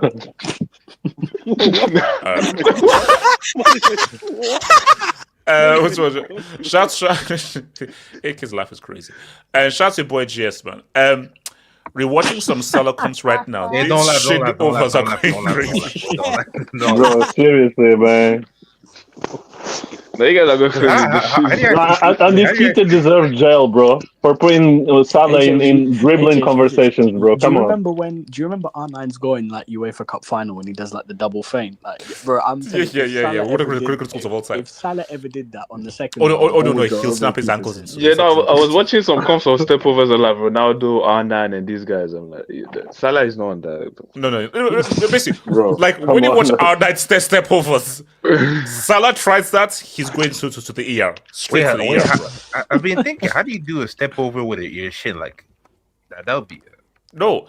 That's why Salah is great, because Barry, I don't know how you do it, but apparently he does shin overs. Like Barry, how do you dribble with your shin? That's done. So actually, Salah might actually be the goat because you're doing something that's actually impossible. Because on the shin, it's in the surface. So like, if it's over, like how do you do that? He doesn't dribble with his shins. He dribbles with his kneecaps. Yeah, that's even worse because but he dribbles normally, but every time he gets those bounces with the shins and I don't know. Yeah, that's the one. That's the one, bro. No, but that's the thing is at some the point, rebounds, bro. But he happens every time. Every time there's a rebound on his shin or on his knee, he goes the right way. So like, is he lucky? I can't go from impossible technique and R9. Wait, so this ball is just bubbling up and down. Wait, HH, do you know how he dribbles? Wait, HH, do you know how he dribbles? He dribbles like there's a brick wall in front of him and he keeps getting the ball to it. Yeah, okay, bro, guys, no, seriously. Guys, Liverpool fans, guys, it's a hangout. We're just having a laugh here. We're not here to because guys, what's a joke? It's a joke. If you've ever played football, you know someone like this where it doesn't matter what happens, the ball just they're getting past you. How did he get past me? This guy is aesthetically is garbage, but this guy is doing like Maradona 86 like solo goals. I say, wait, how does this guy get past? It's so difficult to read because that's what he gets tackled. Betsy, he gets tackled, but the balls, you can't. Even when you tackle him, no, tackle him, the ball will bubble up. And also this guy, he knows how to read the bubble of the ball and still go forward and get past you. That's a skill. That's what I'm saying. That might be a skill. Salah does know how to read the bubbles. Kenny, it's a skill. It's a skill. It is a skill. Just as do we give that skill its grace? But it is a skill where you basically you know how to read the bubble, like you're a ball bubble reader. Basically, BBR, ball bubble rereader. Whoa. Yeah. Actually, yeah. Okay, no. You're a football bubble reader. Football bubble reader. No, that is due to his balances also. Like, there is a certain skill to it. Is he aesthetically? Nah, I'm not. I don't know. Wait. So okay, Rooney 11-12 blew an 8-point lead with 6 games to go. Yeah, that's a did he blow it himself? Did he blow it himself? I forgot. This is a football player, not a football team. What are you doing here? Shout out to Hamza, man. If Salah carried on his December 2021 form, that would have been a crazy season. That would have been his best season. Do you remember? I think this was only a week apart. Do you remember when he scored that solo goal against City, where he went through their entire defense? And then the next week he scored, I think it was 3 goals against United at Old Trafford. That was and then the week apart. afterwards, he did the same solo goal against Watford, I think. Against Watford, Watford, that Watford one, the bounces were crazy on that one. Is Kane top 5 if he carried Spurs? HH, I was just about to ask this question. Where does Harold rank all time for you? He hasn't won anything, man. Where does Harold rank all time for you? In Premier League, bro, he's not top 10. Top 20. Top 20. HH, what we're saying is Spurs get relegated because you tell me. They go down. He could enhance his legacy. HH, have you not seen the stats where if you take away his goals in the team where they finish in the league, they're all like below 10th. No, fine, but it's still top 20. It's still top 20. All right, so guys, real quick. So wait, hold on. Betsy, is it my call? Betsy? Yeah, I'm here, bro. All right, Betsy. Wait, why you call Betsy X? No, I'm fighting, bro. Betsy, you out of 3 odds. Betsy, you explain well. 3 if you explain well. There's this gentleman called Betsy, Malcolm. Actually, no, you know what? Let me even fuck that. I'm just calling Betsy. So Betsy, that's my game. Bro, this is a dictatorship, bro. So Betsy. Your thoughts on Senegal parading the Afcon trophy? Another one? Bro, seriously, man. What about another one? Wait, hold on. How did they get a replica, man? They have the trophy, I think. Well, they didn't have the parade? No, they've got the real trophy. Only in Africa where the supposed champion doesn't have the trophies, like, and guys are parading. No, Kenny. You're not wrong. Do you know how embarrassing this is? So according to CAF, Morocco are the champions. Then why the hell do Senegal have the freaking damn trophy and their medals? Do you know how guys? Do you know how stupid is that? Morocco, they're champions and they were even parading the streets. But on a grand stage at the Stade de France, Senegal are parading the freaking trophy. It's a mess. It's a mess. Wait, hold on. Where's my Ugandan guy? Where's my Ugandan guy? Disaster. No. HH, you're supposed to support. I support it, man. I defend it. No. It's a disaster. I defend it. Yeah. No, what was the context of I defend it? What was the context? You don't want to know. I think it was corruption. No. Wait. As long as I'm involved, I defend it. Barry, I'll DM you. I'm not going to say it here. Barry, I'll DM you. I'm not going to say it here. Okay, do it right now. Okay, I'll do it right now because no. Okay, come on, an African accent in a suit. I defend it. You know what that means. Kenny, can you shut the F up, Kenny? Can you shut up? Betsy. No, HH, yeah, so you know, like to me, it feels like these rappers, bro, when they get their chain snatched, and then you see this guy in the ghetto, bro. Yes. And the chain is going from sweaty neck to sweaty neck to sweaty neck, bro. You know them pills are fake too. You know them are fake. Wait, correct me if I'm wrong. Hold on. Didn't someone's Rockefeller chain get snatched and the guy was parading it around? Yeah, he was. No, but I can't remember which rapper it was. That's a common thing in rap. No. But the Rockefeller chain was he like Memphis Bleak? I think it was Memphis Bleak back in the day. Yeah, probably. Wait, continue. But by the way, I don't know if there's gonna be a Vibes Hangout anytime soon, but that J. Cole interview, bro, that was money, bro. That was money. Yes, we'll talk. Yeah, because some of J. Cole you'll be waffling too much in the look, guys, we'll address it. He's waffling, man. We'll address it. So Betsy, talk to me. On this Afcon thing, bro. Betsy, do you see a scenario? Thursday. Wait, yes. No, thoughts up there. So Betsy, do you see a scenario where they actually award this to Morocco? They actually award the things to Morocco, or do you think CAS will just be like get the shit? Well, right now it's pending appeal, isn't it? So yes. we have to see where this appeal goes. I think it's higher than CAF now because it's the arbitrary court or whatever it's called. So we have to see where that goes. But like the guys say, I defend this, bro. Like Senegal are right next to my country, so like, man, do your thing. Act against, take your trophy everywhere, parade it. Even the thing with the lion and everything, man. These guys are having fun. But Bessie, isn't this so embarrassing for CAF? Yeah, bro. Seriously, man. Who has the fake trophy? Who has the fake trophy at the minute? HH, what's more embarrassing? HH, what's more embarrassing? HH, what's more embarrassing? This or UEFA racist incidents every fucking international break, and they do nothing about it, and it just happens again. What's more embarrassing? Like, I'm sorry, no. White people try and tell us everything's embarrassing. Like, allow it for. Like, we're not doing this here for. Like, I'm not doing. KJ. KJ. Sorry, this is embarrassing. I'm sorry. No, HH, bro. They do. No, wait. Okay, KJ. No, KJ. Jamie Carragher's laughing at us. No, wait. Hold on, KJ. A referee resumed the game.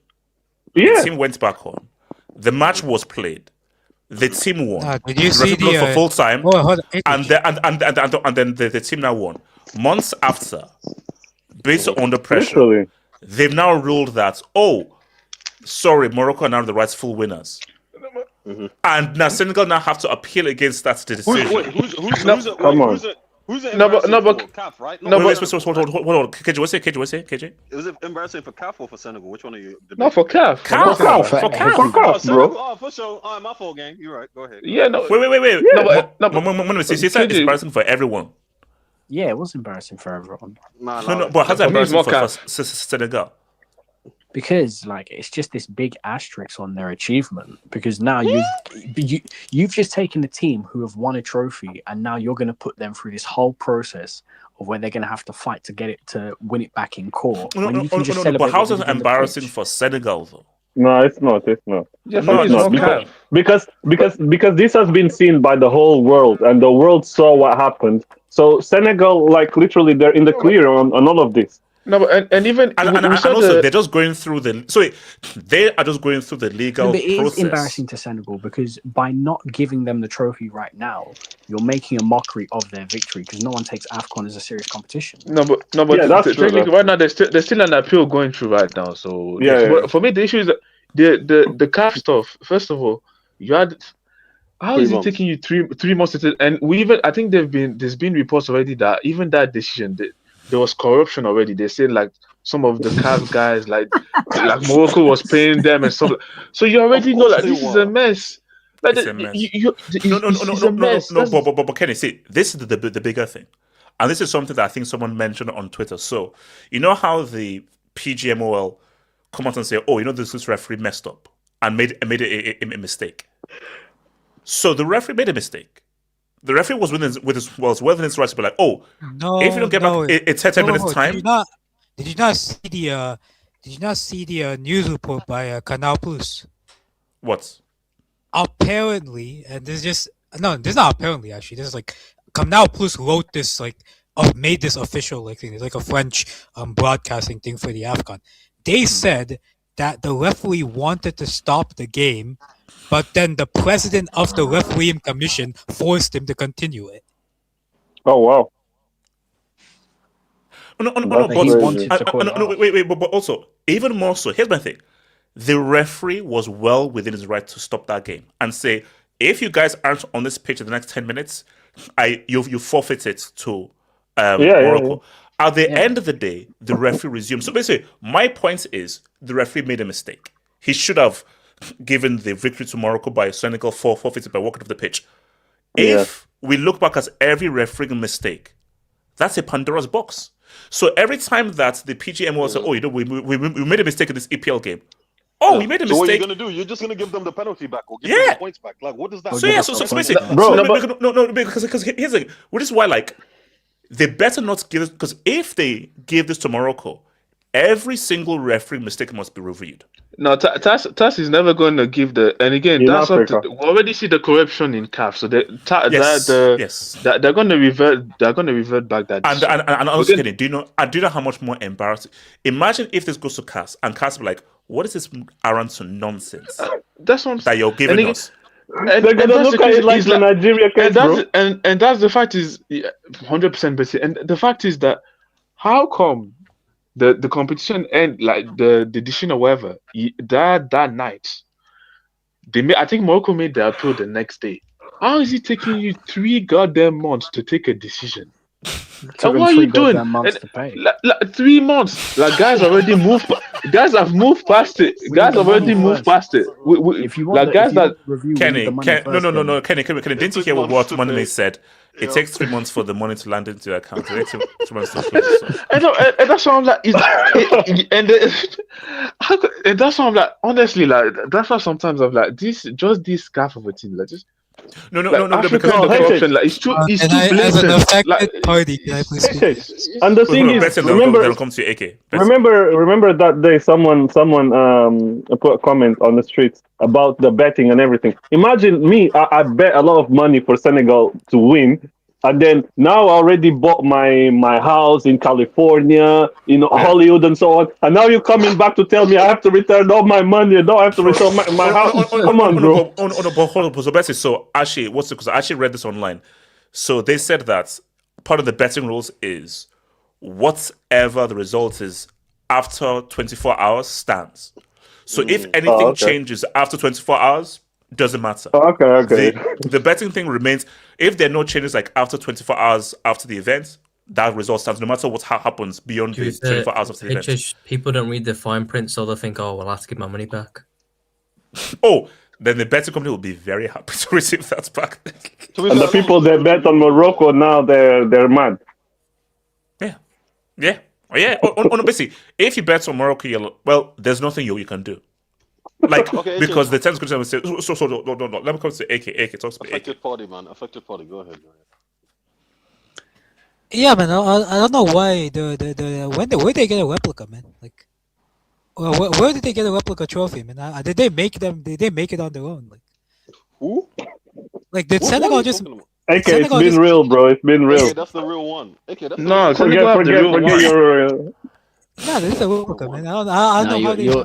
Yours is the fake one, man. Yours is real plastic. This is cool. I hear it, though. No, but in all honesty, Morocco's turns green in their hands when they hold it up. And then towels basically fall off, You already know, man. All that money is going to corruption. They ain't got enough money to make a serious replica, man. Wait. So talk. Kenny is cardboard. No. In all honesty, So where do you want me to? Where do you want me to? No. This is a perfect way. What do you think? What do you think CAS will do? And if CAS gives it to Morocco, does that set a dangerous precedent? I mean, like, first of all, I actually do think CAS will reverse the decision. I think at the end of the day, like, we can have. So why do you think they'll reverse the decision? We can have all of like the influence and whatever this. At the end of the day, the referee made a decision. The referee has to stick by that decision. Like, the referee made a decision. The referee made a choice, and he made the choice to continue the game.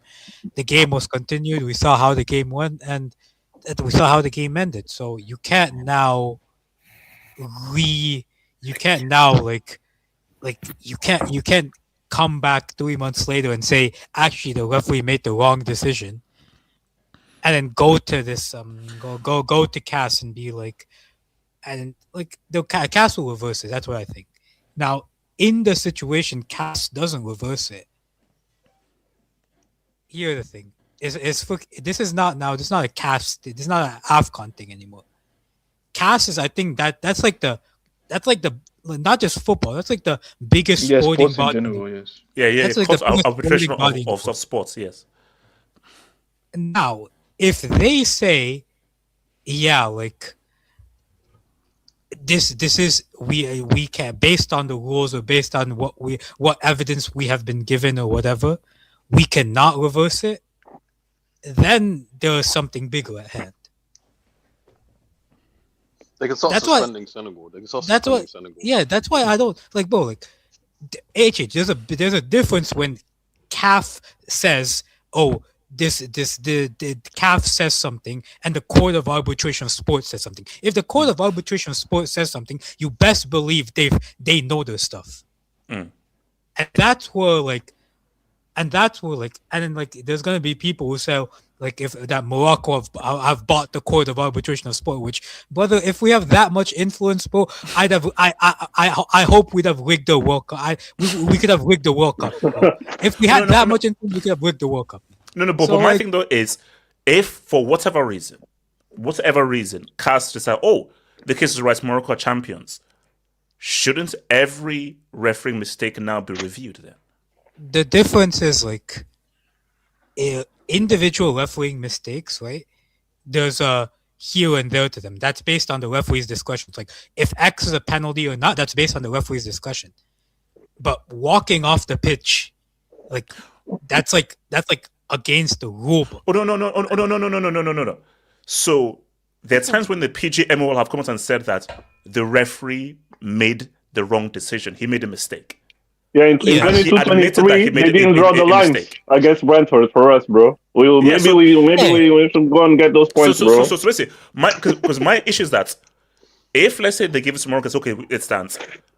Your ruling is that the referee made a mistake by not forfeiting it by Senegal and giving it to Morocco. So therefore, everyone can now be like, oh, we will now go to CAS and say the referee admitted to a mistake here. We have to now overrule this result. It depends how consequential it is. It depends how consequential it is. If this happens in the Cup final, it might be different. In Premier League games, no. KJ, if let's say you could be relegated by a point or something, you look and say, oh no, the referee made a mistake here, should have given a penalty, or should have given this goal, or should have given this foul. Basically, it's a whole slippery slope. Wait, hold on. AK. That's why, I don't see the argument that bro, at the end of the day, the referee made the decision that he made, and what happened in the game. I don't think. That's why I don't see the argument that CAS can make on our side. I think this is most likely gonna be turned over. If it's not turned over, I'll be very, very surprised. Yeah. Okay. I'll be very, very surprised. And here's the thing, HH. At the end of the day, bro, you talk about this quote unquote victory, right? HH, I told you about this. Wait, hold up. Quote unquote victory. No, KJ, please. Okay. What do you mean by brother? that? When I went outside with my Morocco jersey on, you had people telling me, "Oh, look, aren't you wearing the jersey of that team who lost? Oh, did you see that penalty by that guy who kicked it straight to the guy?" Like, bro, people who didn't know the sport were telling me, "Oh, did you see what Brahim Diaz did in that penalty?" Like, brother, do you think they know that Morocco won? They're still under the impression that Senegal won the Afcon. Oh, yeah. They still don't know. So how do you think it's gonna affect me? Oh, so you're telling me that Brahim Diaz made? So you're telling me Brahim Diaz made Morocco global?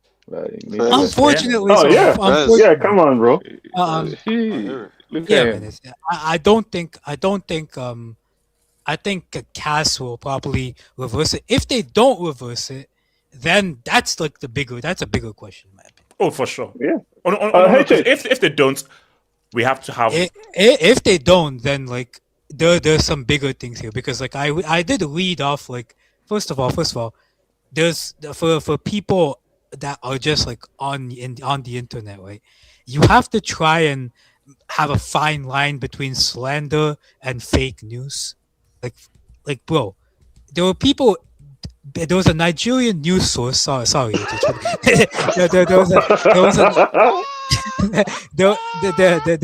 was a Nigerian news source that I don't know if you guys saw it, but there was a Nigerian news source that said that apparently Morocco had walked out in the 1976 Afcon final that they won, only for the Guinean Football Federation to come out and said this didn't happen. So there's a lot of fake news going on. Hey, that's crazy. A lot of fake news. I don't see 491. Make sure to, No, 419. It's Sorry. Yeah, drop it. Yeah.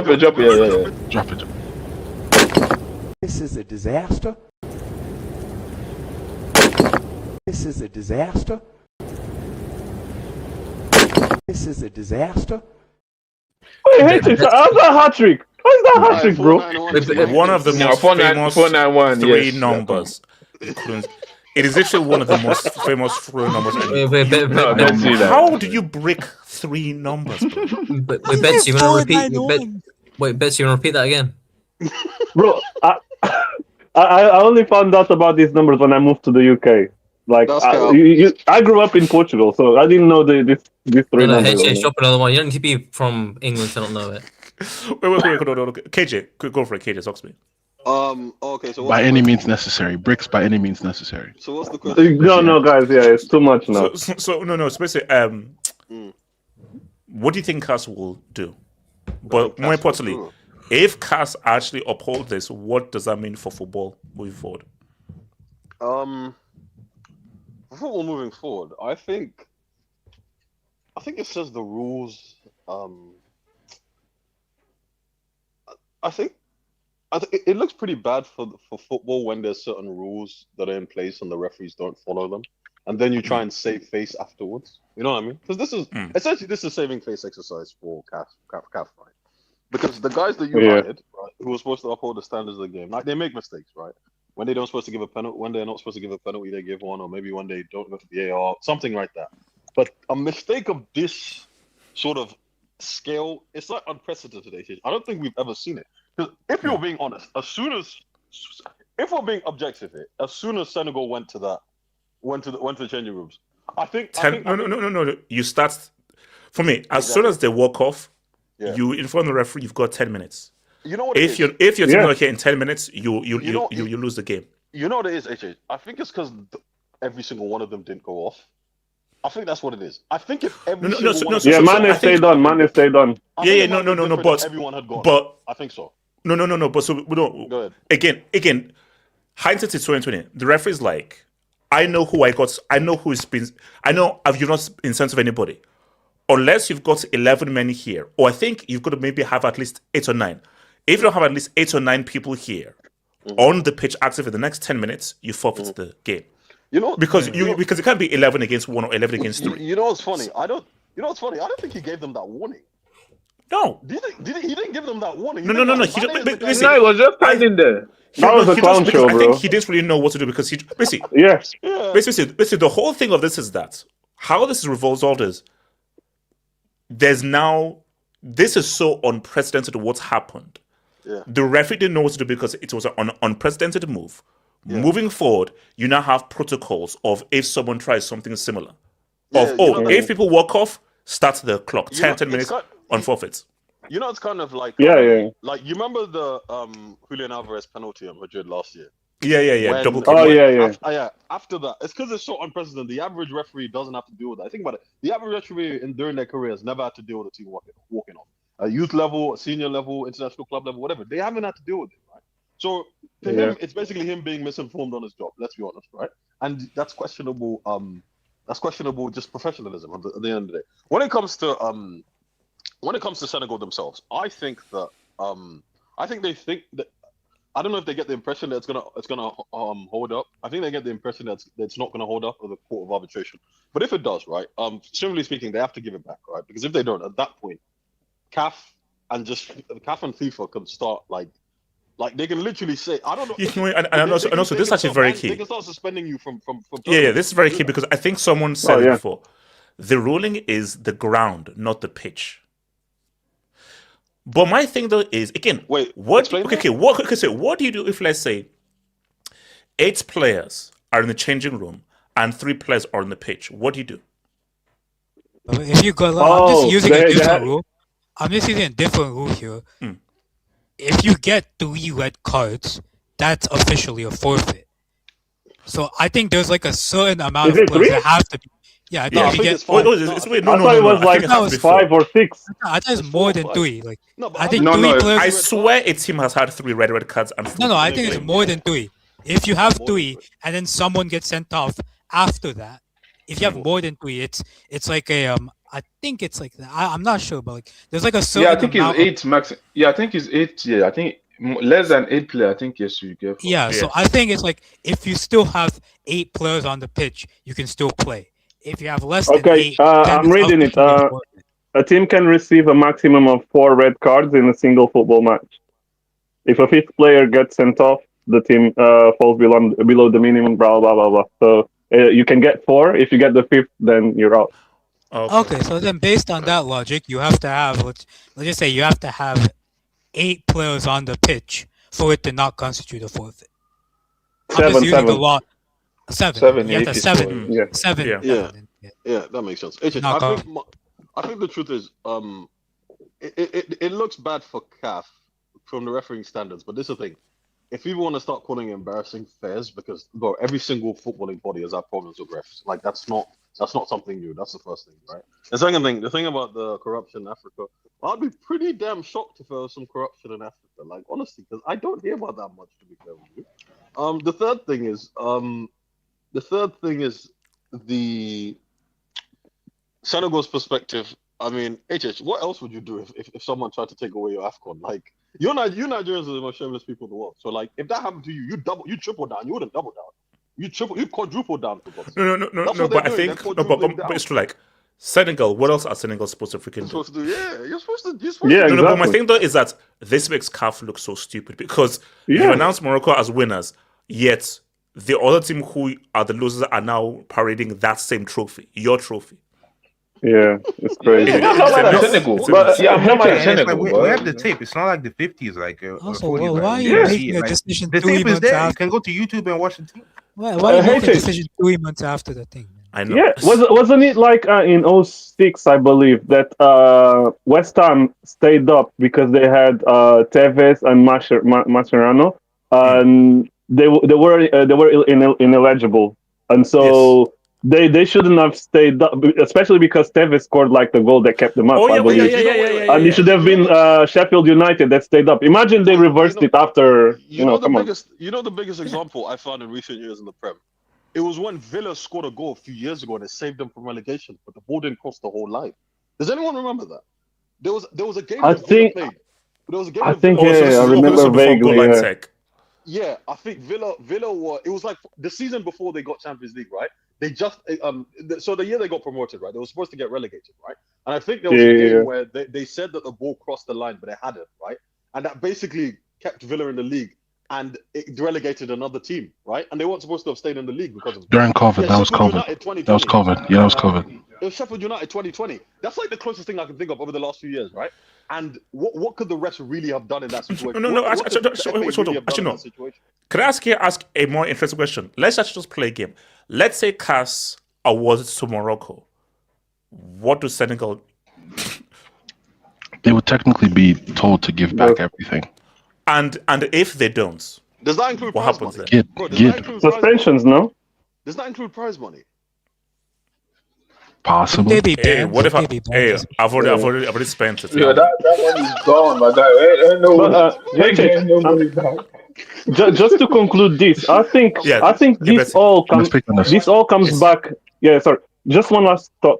This all comes back to Brahim. Brahim scores that penalty. Like the CAF are not having this embarrassment. Piece of shit, bro. Fuck that motherfucking piece of shit, bro. Fuck it. Oh god damn! Wait, no. Basically, all he had to do was score a penalty. You scored the penalty. Yeah, bro. And then we're not having all this right now, bro. Bastard, fucking. Hey, what's hold on? Elijah talks me. Oh, can I go to Elijah? Yes. Piece of shit. Thanks. Elijah. No, it's highly understandable crash out. Like highly understandable crash out. Now, HH, the thing with CAF is this is not the first time CAF has done something this stupid. Oh, please don't mention the whole Togo thing with the boss being shot up. No. Well, that's one. But somebody did put in the chat, and that's actually a very good point. They brought it up. The 2019 CAF Champions League, HH, did you know they played a whole first leg? Because in Africa they do 2 legs.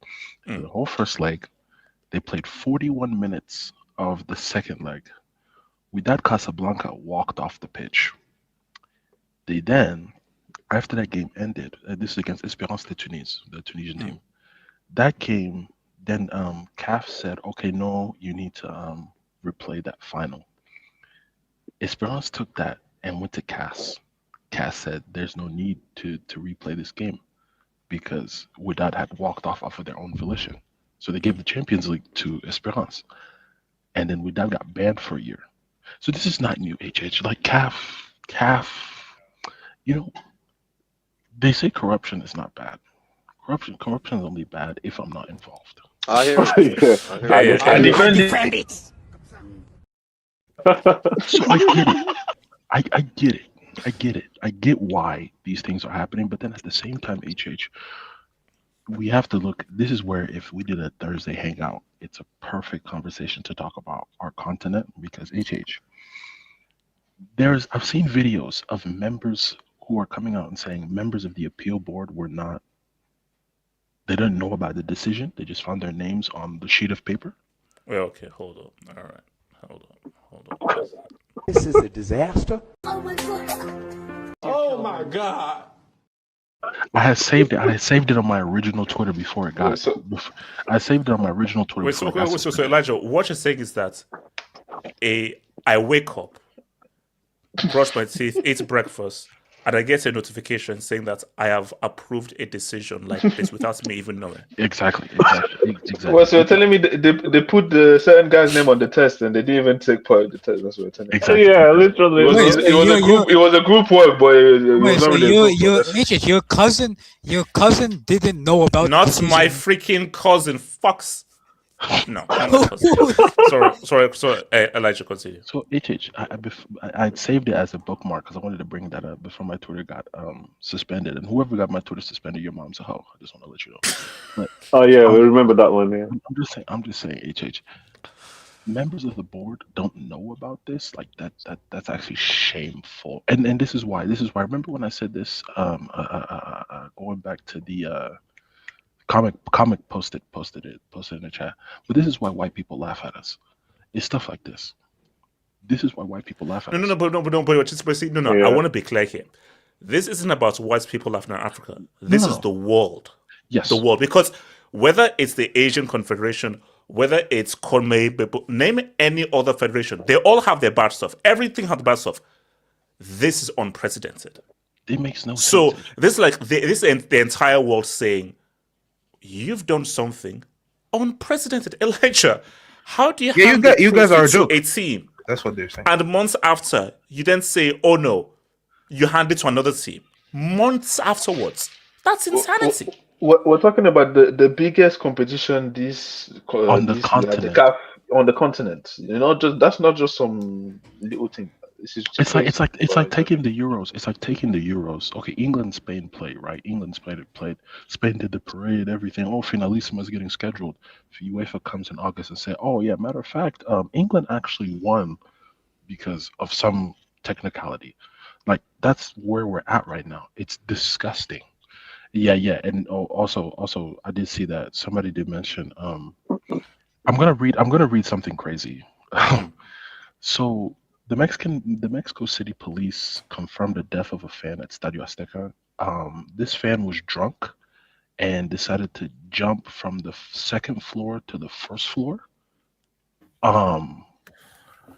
Why? Oh, wait. Do we know that? They were drunk. Alcohol, man. The vice of everything. Alcohol, the vice of everything. I believe in conspiracies. Do we know that? No. I'm looking at it. Wait, can we stop more drop wait, hold on. You're a dumbass. Sorry, Elijah, continue. Yeah. No, I just read that. Quick start. Like that's. Okay, we're gonna get to the North America debate do you later. see a scenario where CAS actually gives it to Morocco, or do you think it's so impossible? No. HH, I think Senegal's gonna get their trophy back, and it's just gonna be another bad look on Patrice Motsepe. It's gonna be a bad look on the continent. Oh no, he has to step down. He's gonna that Motsepe guy, like this guy is just this guy released a 10-minute video where he just nothing. waffled. He didn't say anything. No, bro, in that 10-minute video, not once did he actually congratulate Morocco. At all. So it's a 10-minute video. Say Morocco, congrats. Not once did he congratulate Morocco for being Afcon winners in that 10 minutes waffle. This Motsepe guy is just Infantino's B word, man, because this guy is used. Easily. No, I mean, to be fair, changing rules to appease Infantino, everything. No, not just that. Like he tried to do the Super League in Africa. It was supposed to be a 24-team competition. Literally like 6 months before the competition was supposed to start. Oh no, we have teams that have pulled out, so it's just going to be a 8-team quarterfinal, semifinal, and final. Huh? Wait, hold on. Let me close the door. So shout out to Brice Fredman. Thank you for the dub. Oh, sorry. Barry, talk to me, Barry. Oh no, I can do the dubs first. No. Barry, have you see? I'll do the dubs and then we'll go to our section. Yeah, we need to talk about North America. Yes, we do. Yes, we need to yeah, but overall, disgraceful. Because here's the thing: even if you reverse it, it's even worse because you don't stand on business because you flip flop and you don't know what you're doing, so you look dumb. And then the world is laughing because, and it actually hurts me because I want to be taken serious. It's our people. Like we want to be taken serious. We want to make good decisions, improve the football of the continent. But you're out here flip flopping. You could have done even if you wanted to change it. Do it a day later or 2 days later.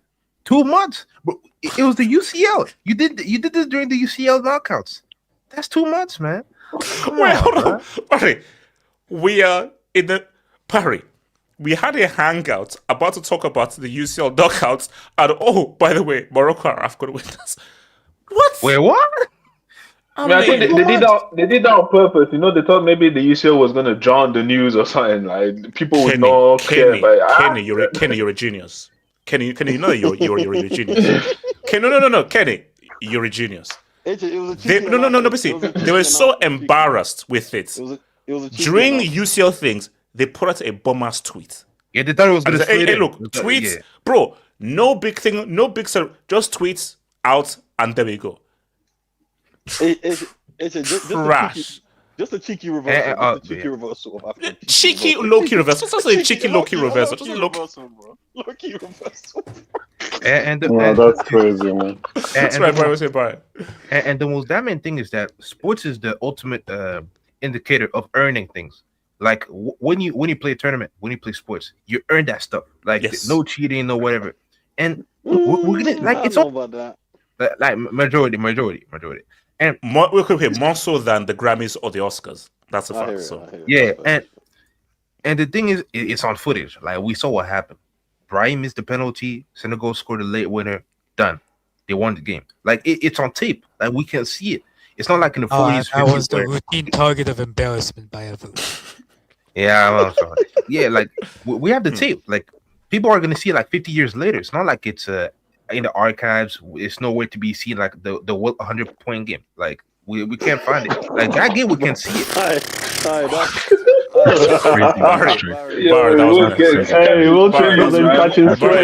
Let's Will have the record, bro. No. I think he scored 100. I'm just saying, like we can't find the footage. Like the game, the Afcon. If Bam scored 83, Will definitely scored 100. Yeah, you don't find that suspicious. But we don't have we don't have the footage. We have Bam's footage in HD. No, I'm confident that he scored those. Like the limited footage that we have on him, like the guy was come on. So we got footage in World War II, bro. I don't want to be rude. 7-foot black guy against like 3-foot white guys. That's what I'm saying. We see the numbers he was posting. All of it can be a lie. The guy was dominating over there. I think he was doing good. He was doing good. Yeah, but why can't we see it though? Come on. Because the NBA, because it was a random game, like it happened. No. Alo, this guy did 80, 90, 18. I believe that. He just don't have the footage. Shout out to your boy Abris Fairman. If Morocco wins, do they parade in the courts? No. If Cass win, I'm gonna tell Patrice Motsepe, this is to you. You better take a flight over to Detroit, Michigan. Drive to the University of Michigan, meet me at my dorm, and physically give me back all the embarrassment I faced during that day and that preceding week. You better give me that. AK, he's a billionaire. I don't know if he got time for you. Give me that. Yeah, that's true. No guns involved too, bro. You need to pull up yourself. This is on the ref, CAF by extension. He should have exercised the rules during the walkouts. He let the game continue, and Morocco bricked the advantage. No, basically. This is cuts. Basically, which is why what CAF is doing is crazy. The moment the referee resumed the game, you lose your power of. This is why This is why they're not gonna let Congolese refs ref Afcon finals from here on out.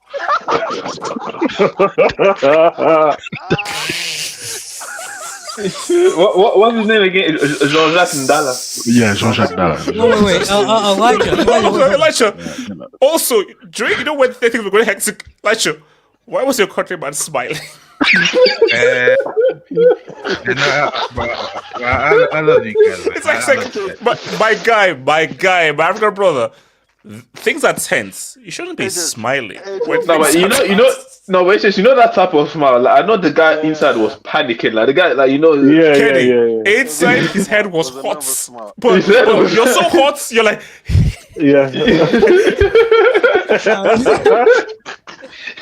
no. But see, this is an African thing. It's either or. And we know who was breathing hard. 89th minutes, full time. 89th minutes, full time. I was like, hey, where was he from?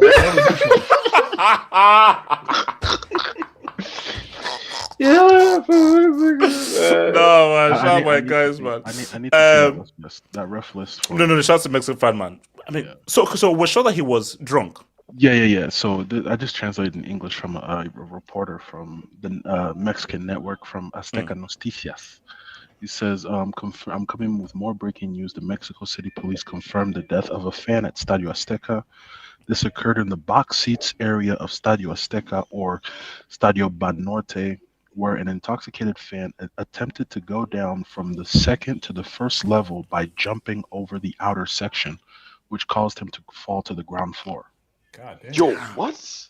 And he tried to jump out of a box? Alcohol.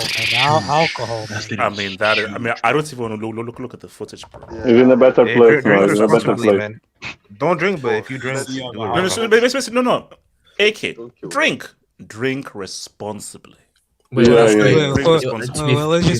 been doing other stuff apart from drinking. Wait, guys, hold up. It wasn't the 85th minute. It wasn't the 85th minute, bro. I'm just saying, around those ends, there's different stuff around those ends. Please tell me the ref didn't blow for full time. It was 89th. Oh, yeah, the African, yeah. No, it was 89th. It wasn't 85th. No, it was around 86. He blew the first time 86, and then he continued the game, and then and the second time was 89. No, drop it. Hey, no, I'm not going to break on the fellow African man. SK, you're not the only one who heard that. Hey, what are you talking about, HH? I get breaks all the time here now. and also, AK, this is for you, bro. So just in case. Yeah. So, just when did ask it? When did ask? What? Oh yeah. Okay, wait. So Elijah, he's my with Elijah. My So Elijah, in the muscle words of AK, here's immigrant the gimmick. Here's the thing. Oh, say, can you Elijah, you're from Congo. Allow it. Immigration. By the was so proud we hail the twilight's light. Stand on your chest, stand on your chest, stand on your chest. Goodbye, stars and bright stars. Through the bell of the fire, for the land but we was so gallantly sleeping. There's no way you might know the words. And the rockets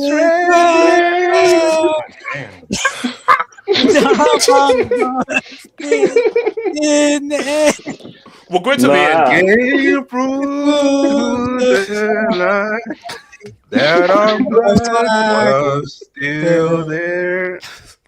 Oh, say the last of Spangled Go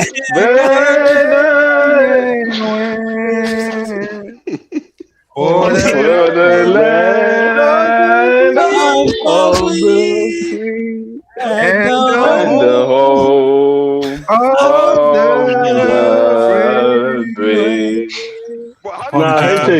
Guys, I can happily say that is the worst rendition of any headed in by itself. What you know about Fergie? What you know about Fergie? Come on, wait, guys, what do you know that arise, O compatriots? Also, apparently, hasn't it changed that to the older one? Nigeria, we hail. AK, shut your mouth right now. AK, you shut your mouth. Naja, we fight, oh. Jump in.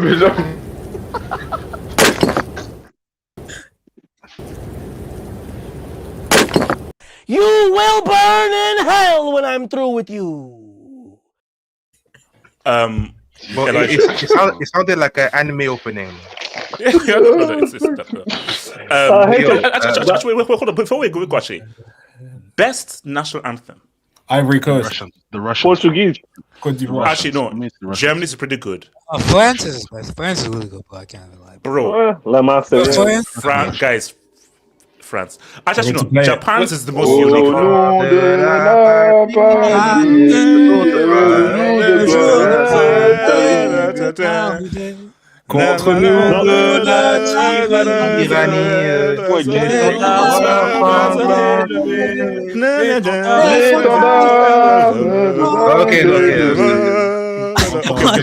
handshake. But sorry. No. I have to give props to. It's like a thinking song. Yeah. Real talk. Wait, hold on, Barry. I'll come to Jason. Barry. Yeah, no lie, God rest her soul, but I'm glad that Whitney Houston did hear what we just said, man. That was garbage. Yeah, it was tough. HH, wait, No, I was saying. wait, HH, Wait, hold on. Just say something after Jake West. Yeah, I was saying Italy's probably one of the most aggressive because the way they say it. I think Italy is how they sing it, but in terms of quality, that French. No, the music isn't, but they make it aggressive because of the way they sing it. Oh no, they make it aggressive with everything. Yeah, actually, Brussels is fun. I like Brussels. Actually, there is an aggressive one. North Korea's. Wait, HH. All right. Wait, Hold on. Bessie. I have to give props to Kels, bro, because for him to do that rendition, and have white folks dancing in the ring or whatever it was. Come on, bro. He's a creep. But I'm giving it. No, guys. Here's the thing. He's a creep. No, he's a whole person. It's terrible. Well, guys, whenever I'm down or sad, That's right there is the funniest thing. They were doing tango. They were doing tango. Barry. Do you have your passport? He turned a U.S. national anthem into a cookout R&B joint, bro. There was a couple dancing during a national. The boxers were dancing. The comedy levels are insane, guys. I'm sorry, it's too funny, guys. Hate bloody one. I'm sorry, it's too funny. It's too funny. The guy, if you look closely, he's nice. You're so Nigerian. If you look closely, like it was a boxing fight, Felix Trinidad and Hopkins. Felix Trinidad was dancing. He was dancing. He was gonna get it. And also, guys, watch it again. There's a moment where there's an old white guy who just goes there because he has no idea what the hell just saw. Guys, listen closely. At the very end, you hear lots of boos. That's his version. That's the white version of Mugbe. Yeah. Basically, that's the version of Mugbe. What's it called? Can I ask a question? Yeah. Wait, no. Hold on. Elijah, explain to me. Elijah, just talk to me. What happened? HH. So here's Elijah. AK, what are you doing? The Nigerian anthem. All right, Elijah, can you keep going, please, Elijah? No, HH. I've come. Okay, all right.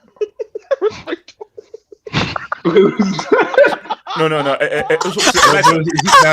is going to hell for that. Z-Man's going to hell. Z-Man. No. You know Zimmer's a play more crap. Zimmer is. Elijah, I'm worried. Elijah, this is why I'm worried. It's a friendly. Elijah. Okay. Elijah, this is this question. You know you're hosting. The last time you hosted was in 1994. Since 1994, you realize how big the World Cup is. And America, we know you've got the funds and the resources. Yeah. Why did you choose Mauricio Pochettino to lead your country into I don't think it's Pochettino. HH. I don't think it's Pochettino's fault. It's not Pochettino. Talk to me. I watched the first 45 minutes of that game. HH. If Belgium did not have Lemens in goal, the US is up 3-0. Oh wow, you did easily. that. Oh, wow. No. Like legit watch the game because they were actually playing football. The moment these guys concede, that's when they just stopped. This team crumbled, HH. That is what I saw, a team decay for 45 minutes, HH. My best player, HH, took on two defenders, cuts it inside with his left foot. Instead of putting it bottom corner, HH, he kicks a 27-yard field goal for the Atlanta Falcons. Like this. I mean, we're in America right now. It was Justin Tucker out here, man. Shout out Bijan Robinson. HH. The best player, the LeBron James of soccer, HH, can't put together a strong performance against a mid-Belgium side because he broke up with his girlfriend recently. Meanwhile, wait. Break up is bad. What? Hold on. In the meantime, don't laugh at heartbreak, man. What do you mean don't laugh at heartbreak? Luca's averaging 45 points a game right now. Yeah, you're supposed to ball when you get divorced. Yes, you show what happened to normally when you divorce or you leave your girl, you're supposed to step up. You're supposed to start cooking. Luca has proven this. Bro, they're calling him no custody Luca. No, they didn't break up. She's broke. No custody, Luca.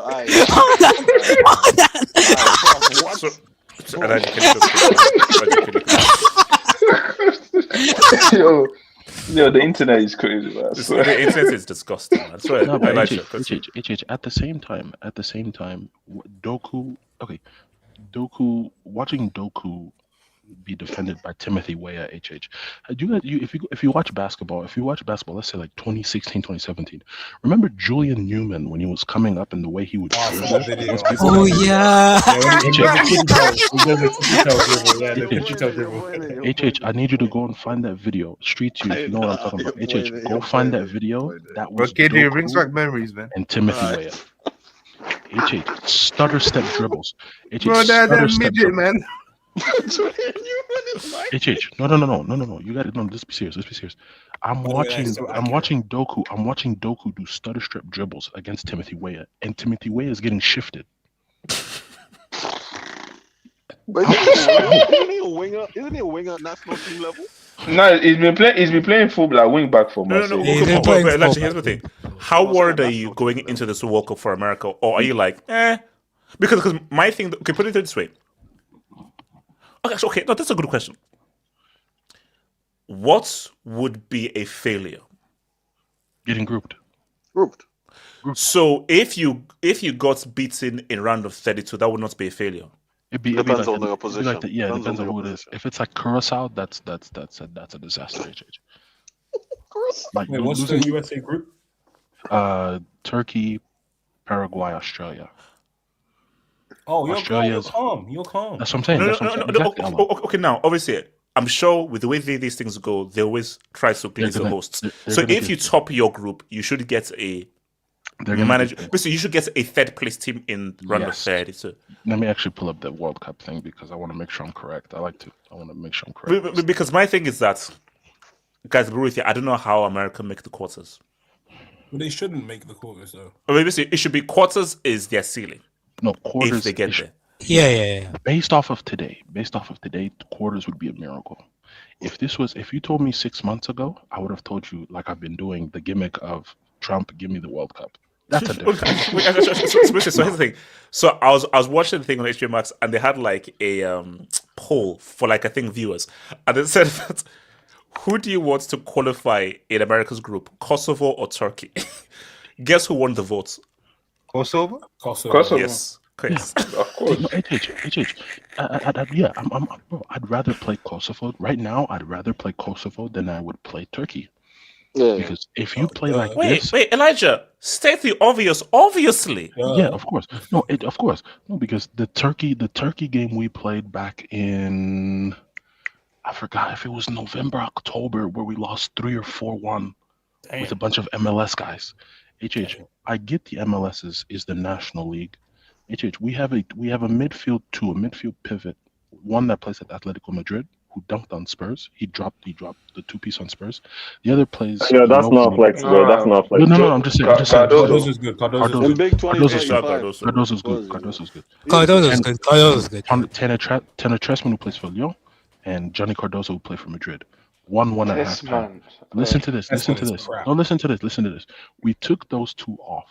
We put in a midfield 2 that plays in Seattle and LA, and we concede 3. There's a Seattle's a good team, to be fair. So is it? So are we? Is Weston McKennie based on form America's best player? Weston was the goal scorer today. Weston scored today. Respect Edgeman. Yeah, scored the first goal. It was Weston and Edgeman. Technically, Weston should have scored twice.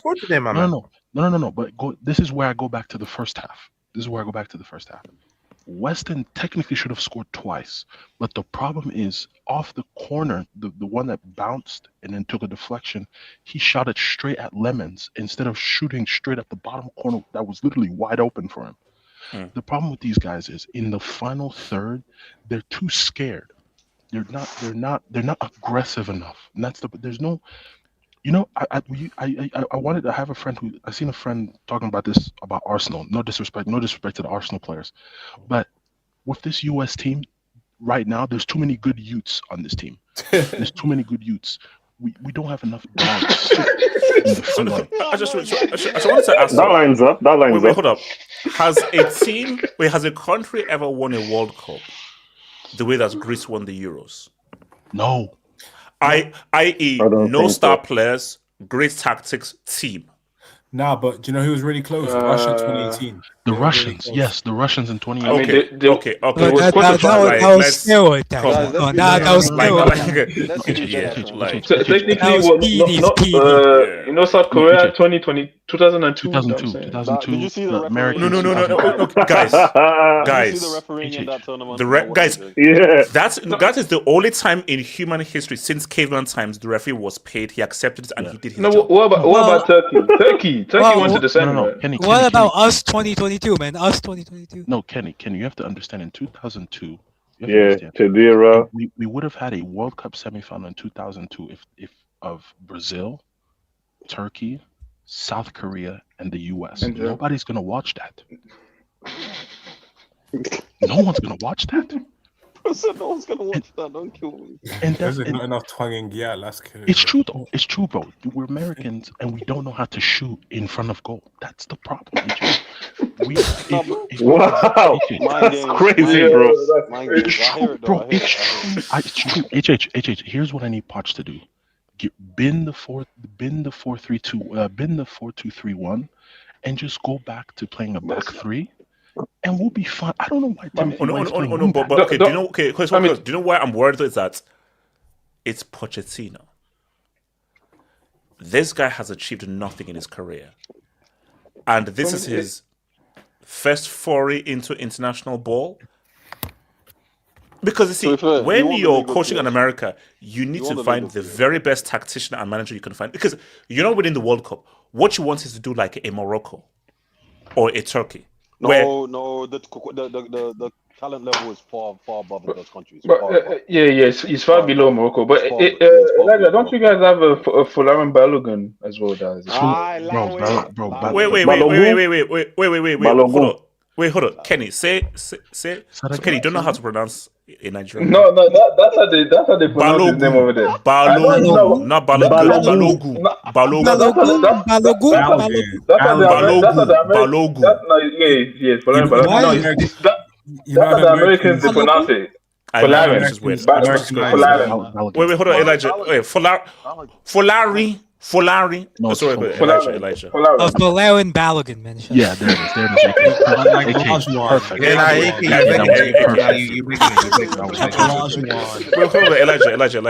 My thing is, I believe. My thing is, I'm sure Pochettino, in his common sense, will fix things, but it is. I'm not putting the blame on Pochettino today, HH. I'm putting the blame on the players for literally turning into deers in headlights after 45 minutes. You were there. You were toe-to-toe with these guys. You were putting in opportunities. You were creating shots. You were getting shots on target. But the moment you concede, and then another thing, I love the guy. He plays for Charlotte. I have no problem with him. But why in the year of our Lord 2026? He plays for who? He plays for Charlotte. But why? Charlotte has a team. Yeah, not Zaha. That's where Zaha plays. But why in the year of our Lord 2026 do we have Timothy Lee Ream? Shout out to Tim Ream, man. Shout out to Tim Ream. What, the former Fulham guy? Yes. No way. Yeah. Has he still got a man bun? Yes. And he gave away the penalty. And he gave away the penalty today. He's like 4-5, isn't he? Why is he playing football? I don't. Wait, what's the team name in Charlotte? I didn't even know Charlotte. Just Charlotte FC. Just Charlotte Hornets. FC. Yeah, okay. But my thing is, HH, I'm not on Poch today. I'm on the players. That's my biggest issue. If you can't lock in and put together a solid performance for 45 minutes, or just be consistent through those 45 minutes, this game would have been a completely different result. Because today, right now, it's showing that we're not prepared. And it's not a good look. The same thing right now with Canada. I watched the Canada game. They were poor. It took a penalty to survive against Iceland. Iceland are good though. Huh? Okay. So at the same time, at the same time, I'm watching. I'm watching Mexico play Portugal. It's not looking good. HH. No. Because now this is a question I want to ask, and this is probably a question I'll be asking several times as we build up to the World Cup. Who goes further? Mexico, Canada, America. HH, no, I don't know. Right now. We don't know. I'm being honest. Right now, I don't know. Just because of today. If we're talking just today, I don't know. Here's my thing. My biggest fear is if we all get grouped, build a wing, like a continental wing. No. It's impossible. Like now, if this was 32, probably no. What's it called? Barry, talk to me, Barry. Oh no, to be honest, can I go after Barry, please? Yeah. Oh no, even us today, we didn't look great. I mean, we drew, but it took 2 penalties for that, so we didn't look great today. So I want to see more before we get into June 2026. Wait, what? Pause. Yeah, no. Okay, so Barry, so do you know who goes further beyond 3, or you have no idea? Mexico. Right now, I don't know. I haven't seen too much of Mexico. I need to do a better job of looking at that. But America, I share the same situation as Elijah. They were playing well, but it seems like anytime there's a little bit of adversity, that's where everything crumbles. So, and that's not a good recipe for success, because in the World Cup, you can have moments of struggle, and with the crowd, the people, I mean, you got to fix up. And Canada, as I said, we didn't look great today. It took 2 penalties to get a draw, but I just want to see a bit more. That's what I'm saying. AK and then KJ. AK. Can I go after? Yeah, man. Well, in terms of so the question is who'll get further out of the 3 nations. So, thoughts on America getting Belgium waffled? Then, who gets further out of the 3? How do you think the hosts are going to do? And just how do the hosts look, and how do you think that they will do? Just one question off topic. Are we going to talk about England after this? Yeah. No, we'll throw in Churchill. Yeah, but I think ultimately for America, right? The issue with them is I don't think they're at a necessarily talent deficit. I think if America has their best team out, like best 11 players playing, I don't think that's like a bad starting limit. I think that has some players who play in European clubs, players who play in good leagues around the world, and that could do something in the World Cup. Like I think they could get a round of 16 at most quarterfinals if that team plays. The issue with them is like that second half, bro. Like the MLS, bro. Like why is Christian Roldan playing in 2026? Exactly my question. Christian Roldan. Why is Tim Ream playing? That's crazy, bro. Why is Miles Robinson playing? Like, bro, get the first thing America needs to do if they want to be serious as a footballing nation. Get these MLS clubs out, bro. Like, these guys are bums. Get these MLS clubs. Respect the MLS. Respect America's. Yeah, there's no decent MLS player. There's no decent American MLS players. Play them. The thing is, for me, I think there's at least 5 good MLS players. Name them. Oh, Elijah, please, man. Name names. At most, there's two. Okay, 2 to 5. 2 to 5. That's it. As in good enough to start at a World Cup. Good enough, not in terms of good enough to start, but good enough to play a role, to help, to contribute. Okay. Yeah, so some of them names, positions. Yeah, name names. Names. I'm a huge fan of Diego Luna. Fair enough. Ajiman went to Derby County, but I would have put him in there as well. Who else can I put in here? Please don't say Sebastian Berhalter. The fact that Berhalter's son is even near this is bad in itself. Nepotism tax. Yeah, nepotism. I haven't heard of Greg in a minute. No. What's it called? We have Can I just continue? It can continue. I'm losing faith.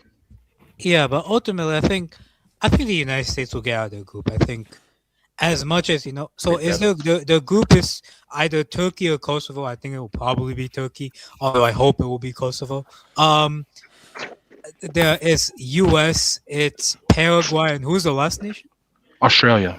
Okay. Yeah. So they should get out of They should get out of the group. I think they'll probably come second. Wait. Who did they play first? Paraguay and LA. Ooh. Paraguay and LA. SoFi. Australia and Seattle, and then the winner of Kosovo Turkey back in LA. Okay. So I mean, actually no, that's actually because if Turkey doesn't go through, at least that's the 3rd game. Yeah. So. Yeah. Also, number Gio 2 did play, but he came off the bench. Number 2, who I don't know who made the jersey choices for the game. Why did I see 2 teams? Oh, thank you. I almost forgot. I've never seen anything like that before in my life. It just crying about Nike ad. They did it for every They were game. playing the same. No, they were playing white on white. KJ lied to me. You couldn't tell the difference between both of those jerseys, bro. HH, you think I tuned in for that shit? Are you crazy? Why would I be watching that? Okay, good. So I couldn't tell the difference between both of those freaking jerseys, bro. So how about that? It's ridiculous.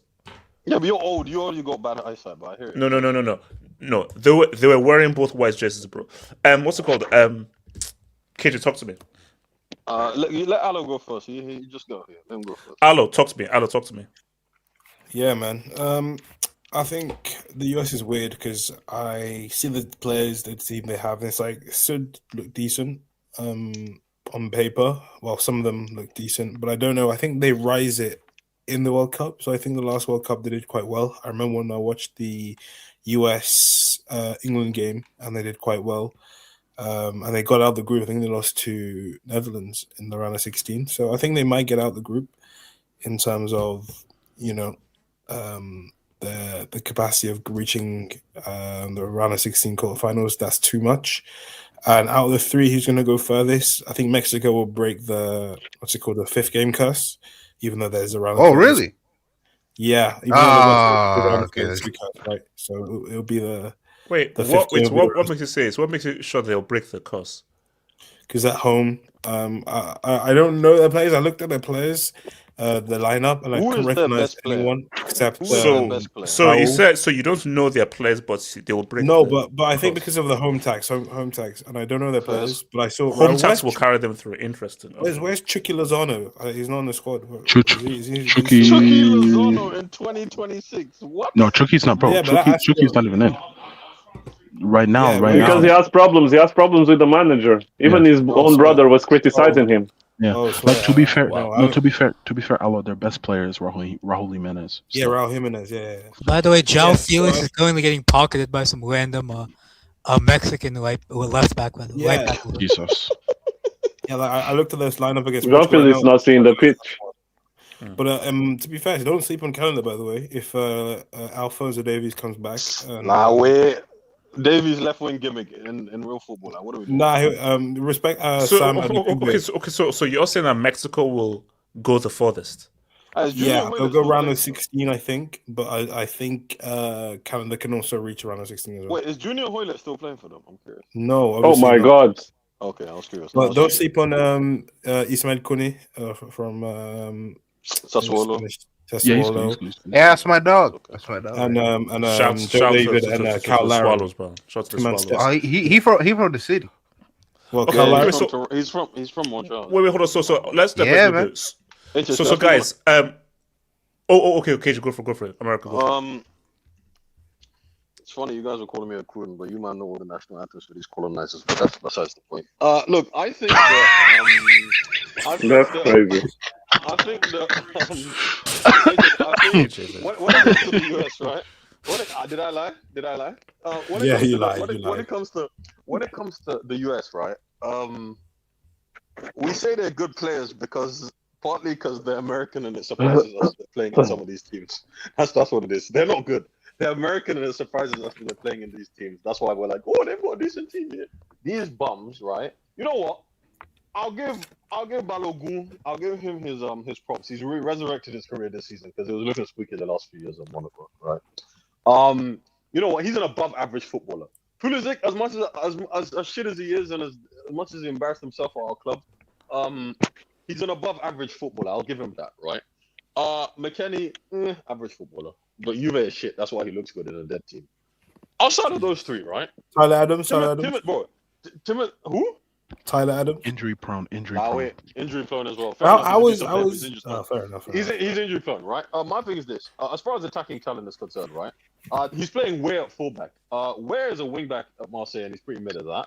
He's not. He was okay the last World Cup as a winger. So play him as a winger. You don't have much of a choice in that. You can try and find someone at fullback. Winger is not a position where the US have particular options, and where playing a fullback does not make sense, right? Josh Sargent. Are America making the quarters? No. Dest was there, but Dest is injured. I'm telling you right now, if these man buck Haiti, they're going home. I promise. Buck Haiti. Well, that's a bit too far. That's very if they buck way Curacao, too they're far. going home. That's way too far. That's way too far. That's a bit. Calm. Let's wait. Shout out Isidore. Yo, Dest, right? Does Dest even play for PSV much? That's the thing. He's injured. He's injured. No, he's injured. Is he going to be at the World Cup? I hope so. I hope so. No, the issue is that, with all due respect, if Easton McKenzie is your best player, that's the Kodak Black, bro. Remember? I mean, because I think America will make it out of the group. They will. Once they meet a semi-decent team, they're out. That's the thing, HH. The only thing I'm saying, can these guys, and somebody said in the comments perfectly, these guys they look like they couldn't deal with adversity. which was conceding, for example, conceding a second goal, they fell apart. It wasn't just because Belgium. And also, what is dangerous is that the levels, as we saw the last World Cup, are getting so those mid teams are much better than they used to be. And America, I'm sorry, are a lot worse than some of those mid teams that are around there. So if you know what? Most guys America may run into that round of unless they get lucky. They run into runs that they're out. That's what you want to know what it is. You want to know what it is, bro. You want to know what it is. In the past, Pochettino has got more of the sum than its parts. You know what I mean? He has done that. He has the ability to elevate a team that's not talented per se, but can afford a certain level of togetherness and all that. You know what I mean? So I think from that perspective, I do think he's the right fit. I disagree with the notion that he's not the right fit. Because I think at international level it's less about tactics and more about having a set game plan, but also being able to motivate players. I think at that level it's more. But my thing is, if you're a host nation, don't you want if you're a host nation and you don't have the very best individuals, don't you want the very best manager possible? But that could be difficult. But let's be honest. On the market, how many managers can get better than him? Who's better than Poch on the market? Who's actually better than him? Do you know there's a thing called money? Yeah, who's better than Poch? No. If you offer enough money, you can buy out a top manager from the contract. What names? They gave him they offered him no. They wanted to give him if I remember the story properly, the US did not want to offer him. That was they gave him bank. They gave him money. Yeah, they gave him bank. You think he was cheap? He's not cheap. Pochettino isn't cheap anymore. Wait, hold on. Let me read this. Shout out to Sergey Stepanov. So that's an American eagle. I can't remember that. That's the American flag. That's the desert. That's a bomb. That's the cactus. That's a bomb. That's the Israel flag, and then that's guys saluting. Whoa! Wow. Okay. What's his point? I have no idea. No. I don't want to mess with them. Barry, you know. Yeah. Poch was shout to Blaze. Poch was casually talking World Cup semis pre-game. By the way, I wouldn't say casual. No, I got to watch the live, man. He wasn't saying. I don't think it was casual. He said semis minimum. No. He said there was can like HH that year. Wait, hold on, Elijah. Did he say semis minimum? This is me. I don't because me. Like the gimmick will come back in about 6 weeks. But I'm saying is the gimmick of Trump will work his magic. Elijah, you're Congolese, bro. Why do you care about these man too? Allow it. KJ, calm down. LeBron James was soccer. KJ, give me till Tuesday. KJ, give me till Tuesday. KJ, give me till Tuesday. That's true. Depending on what happens on Tuesday, Elijah is either going to be fully American or fully Congolese. Can someone make a good impression of Trump? It's okay, Elijah. Elijah, you got one before MVP, yeah? Elijah, it's okay, man. Sometimes I'm Canadian, sometimes I'm Argentinian, man. It happens. You're Indian. You're Indian. Wait, sure. Shout out to Sergey. Betsy, Portugal can barely keep a also, Betsy, man, the way Portugal is playing, bro. Like, I understand why Cristiano Ronaldo starts with.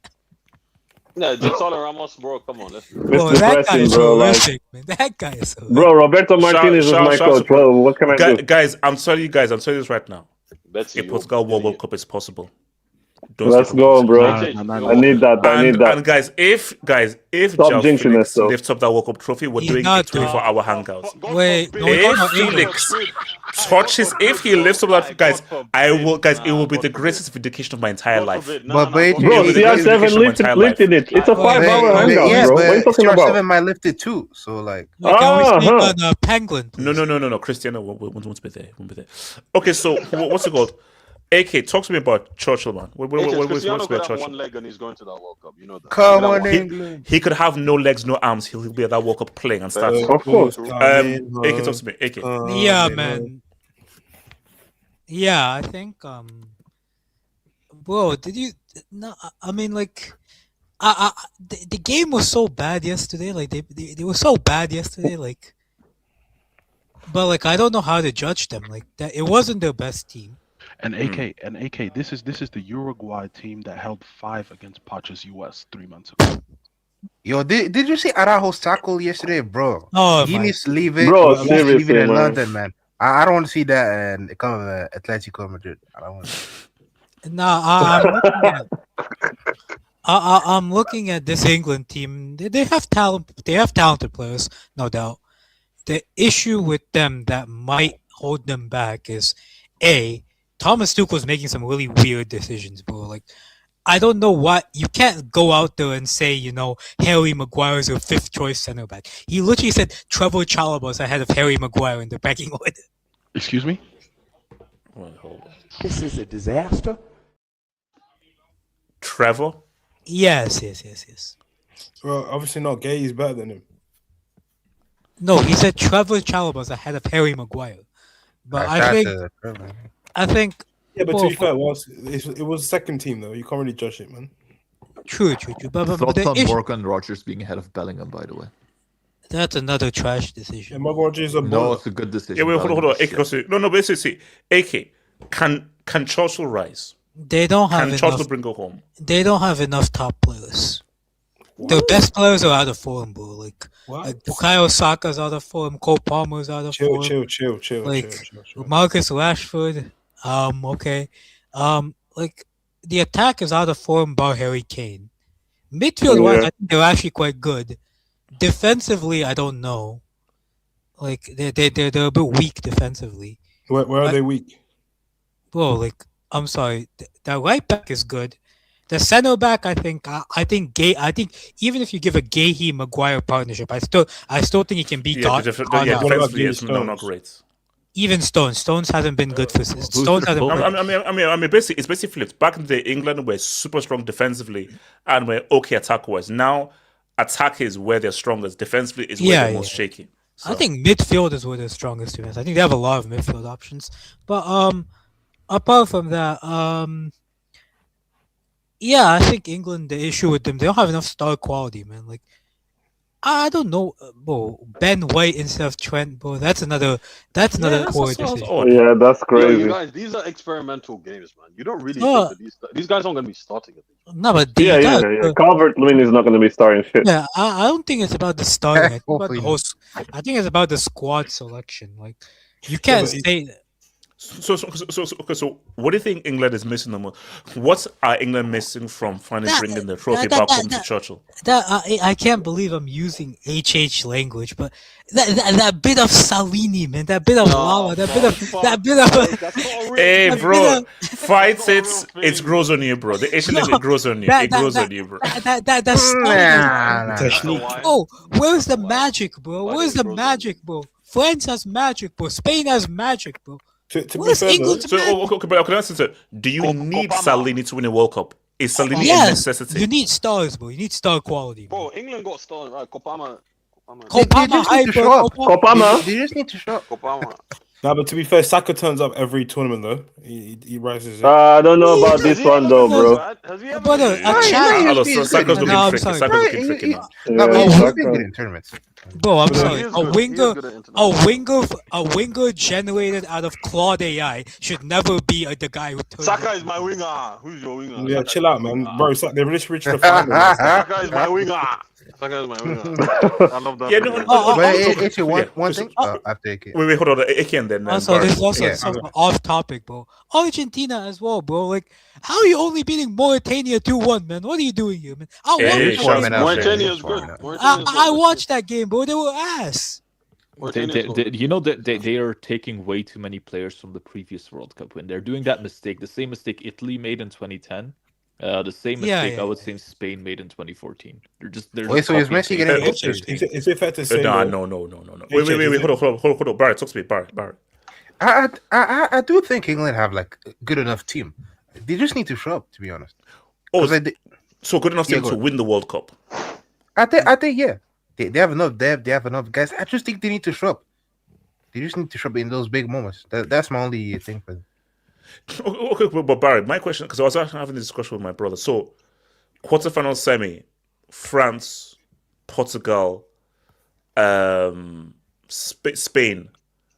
Do you trust England to turn up in those teams? I think the only tricky part is Spain because as we saw in the Euro final, they couldn't go toe to toe with them when it came to football. So I think they have to get that game dirty. Like France, they're very neck and neck, in my opinion. So it's just gonna come to wait, hear me out. I think they're very neck and neck, but I think France have the better individuals. Like Mbappe woke up different, and Dembele now as an established player, we're gonna see what happens. And other guys in the team overall, and Portugal. I don't see it, bro. Like maybe Cristiano last dance or something, but so if England were to face France, you think England would be able to beat France, or it'd be very close? If they were to beat him, they gotta blow them out of the water. Like France have a bad day, guys ain't performing. But if it's neck and neck, this French team doesn't lose. But that's why I said if. Like France have to have a bad day. Like I'm talking a bad day. They're not performing. Nothing goes right. But if it's neck and neck or France have the advantage, I don't think they can beat them. But it's about matchups. Like maybe they don't have to run against them. Maybe France get knocked out earlier. I just think though is like I think Critical even said it in the streets.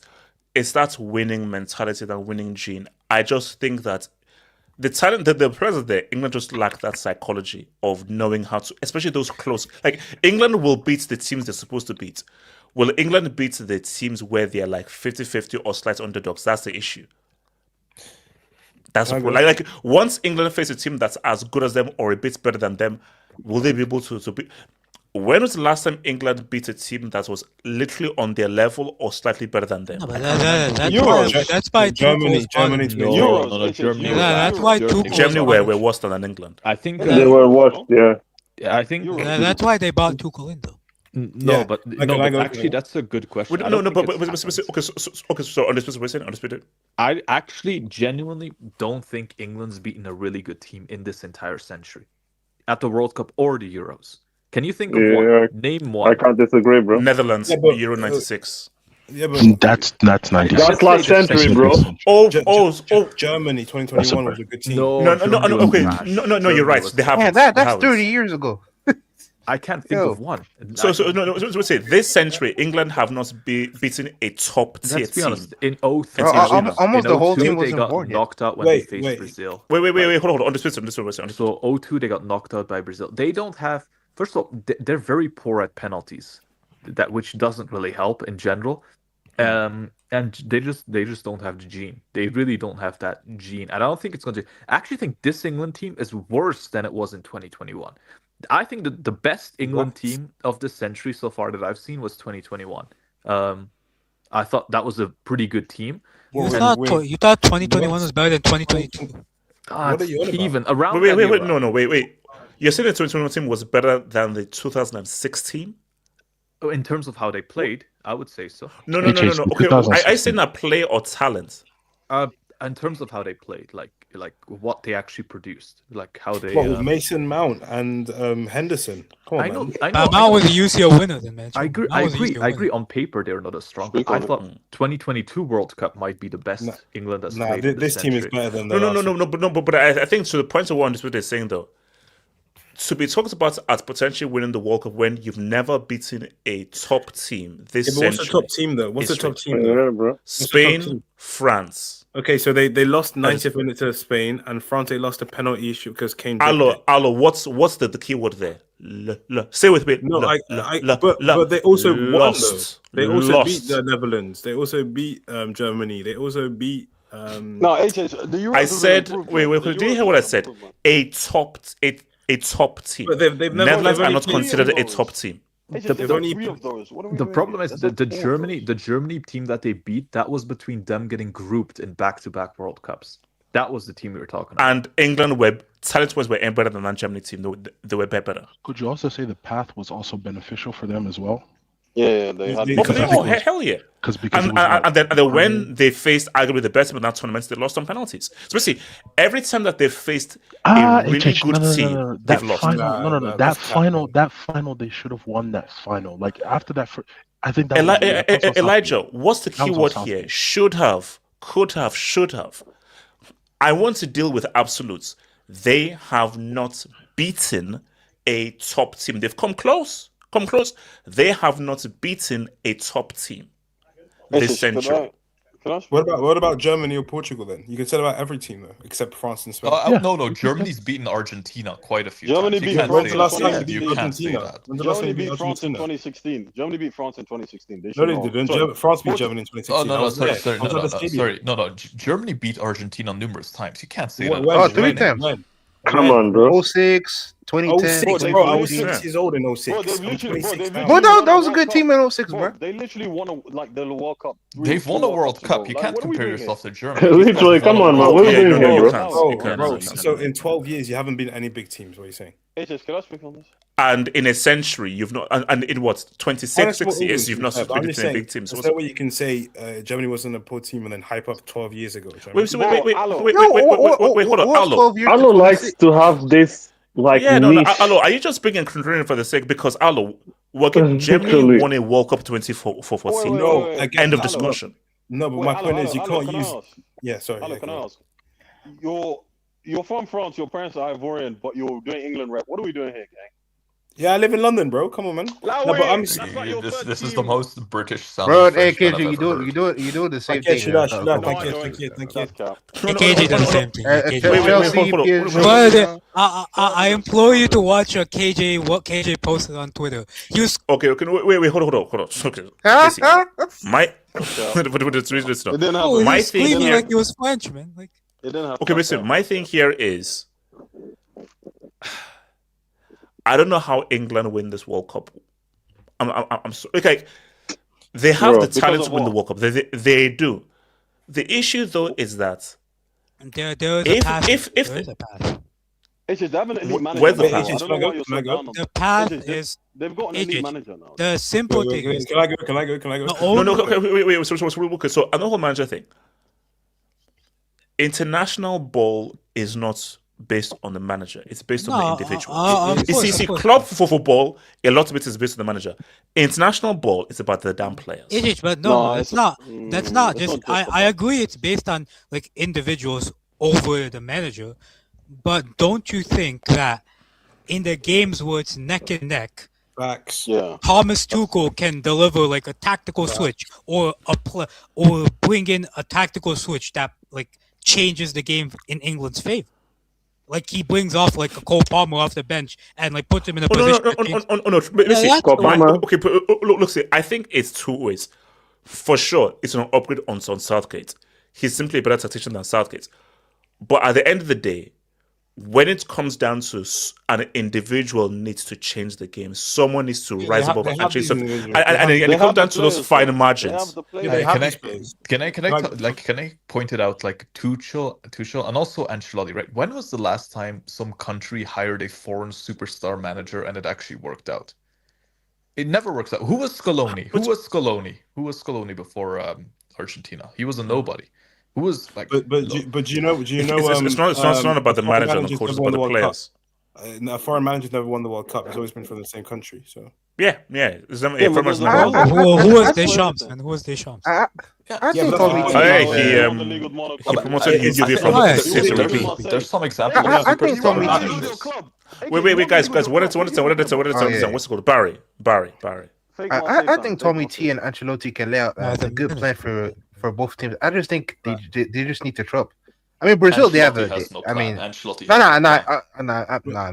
Brazil's more limited because they don't have the guys. But England, I think they can do it, but they just got to show up. But my thing is, do you believe they'll show up? Yeah, will they? Yeah, I think they will. I don't know. No, because my thing, if England run into a France, a Portugal, or a Spain, and it comes down to those final matches, I don't see that Portugal had, to be honest. Good team, but I don't see it. Sorry. For me, I think you guys are being incredibly harsh. So since 2018, they've been to the semis, final, and then they lost to the quarters to Kane, bricked it, fair enough. And then they went to the final again. So they've been one of the most consistent teams the last 4 years. In those runs, what is the top team they've beaten?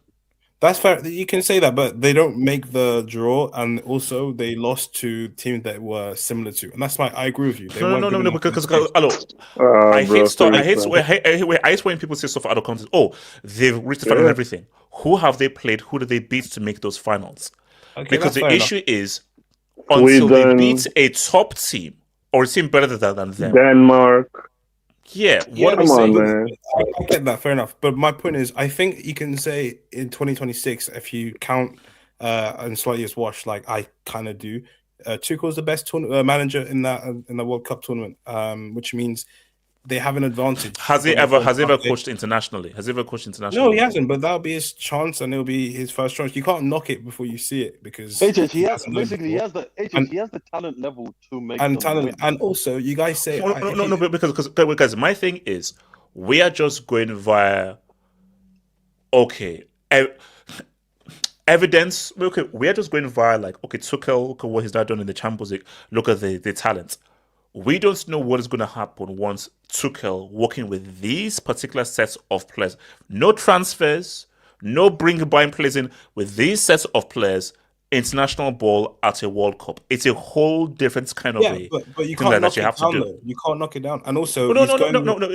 Look, do England have the talent to win the World Cup? Yes. Based on the tempo that exists out there, England have the talent to win the World Cup. They're capable of and they're one of maybe 3 or 4 teams that can win the World Cup. Most teams can't. There are only 4 teams that have the talent to win the World Cup. England are one of those. Having the talent is one thing. The other is when the pressure mounts and it comes time to gid. Yeah, can they gid? We will see. But or will Kane send that penalty to freaking Krypton yet again? This is Kane's best ever season, so you're getting the best ever Kane going into his prime last World Cup, in my opinion. Which means, bro, this nigga never performed for England, bro. Oh, sorry. Cool. Okay, cool.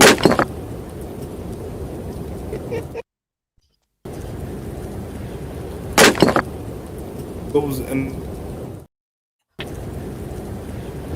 can't be a brick. He's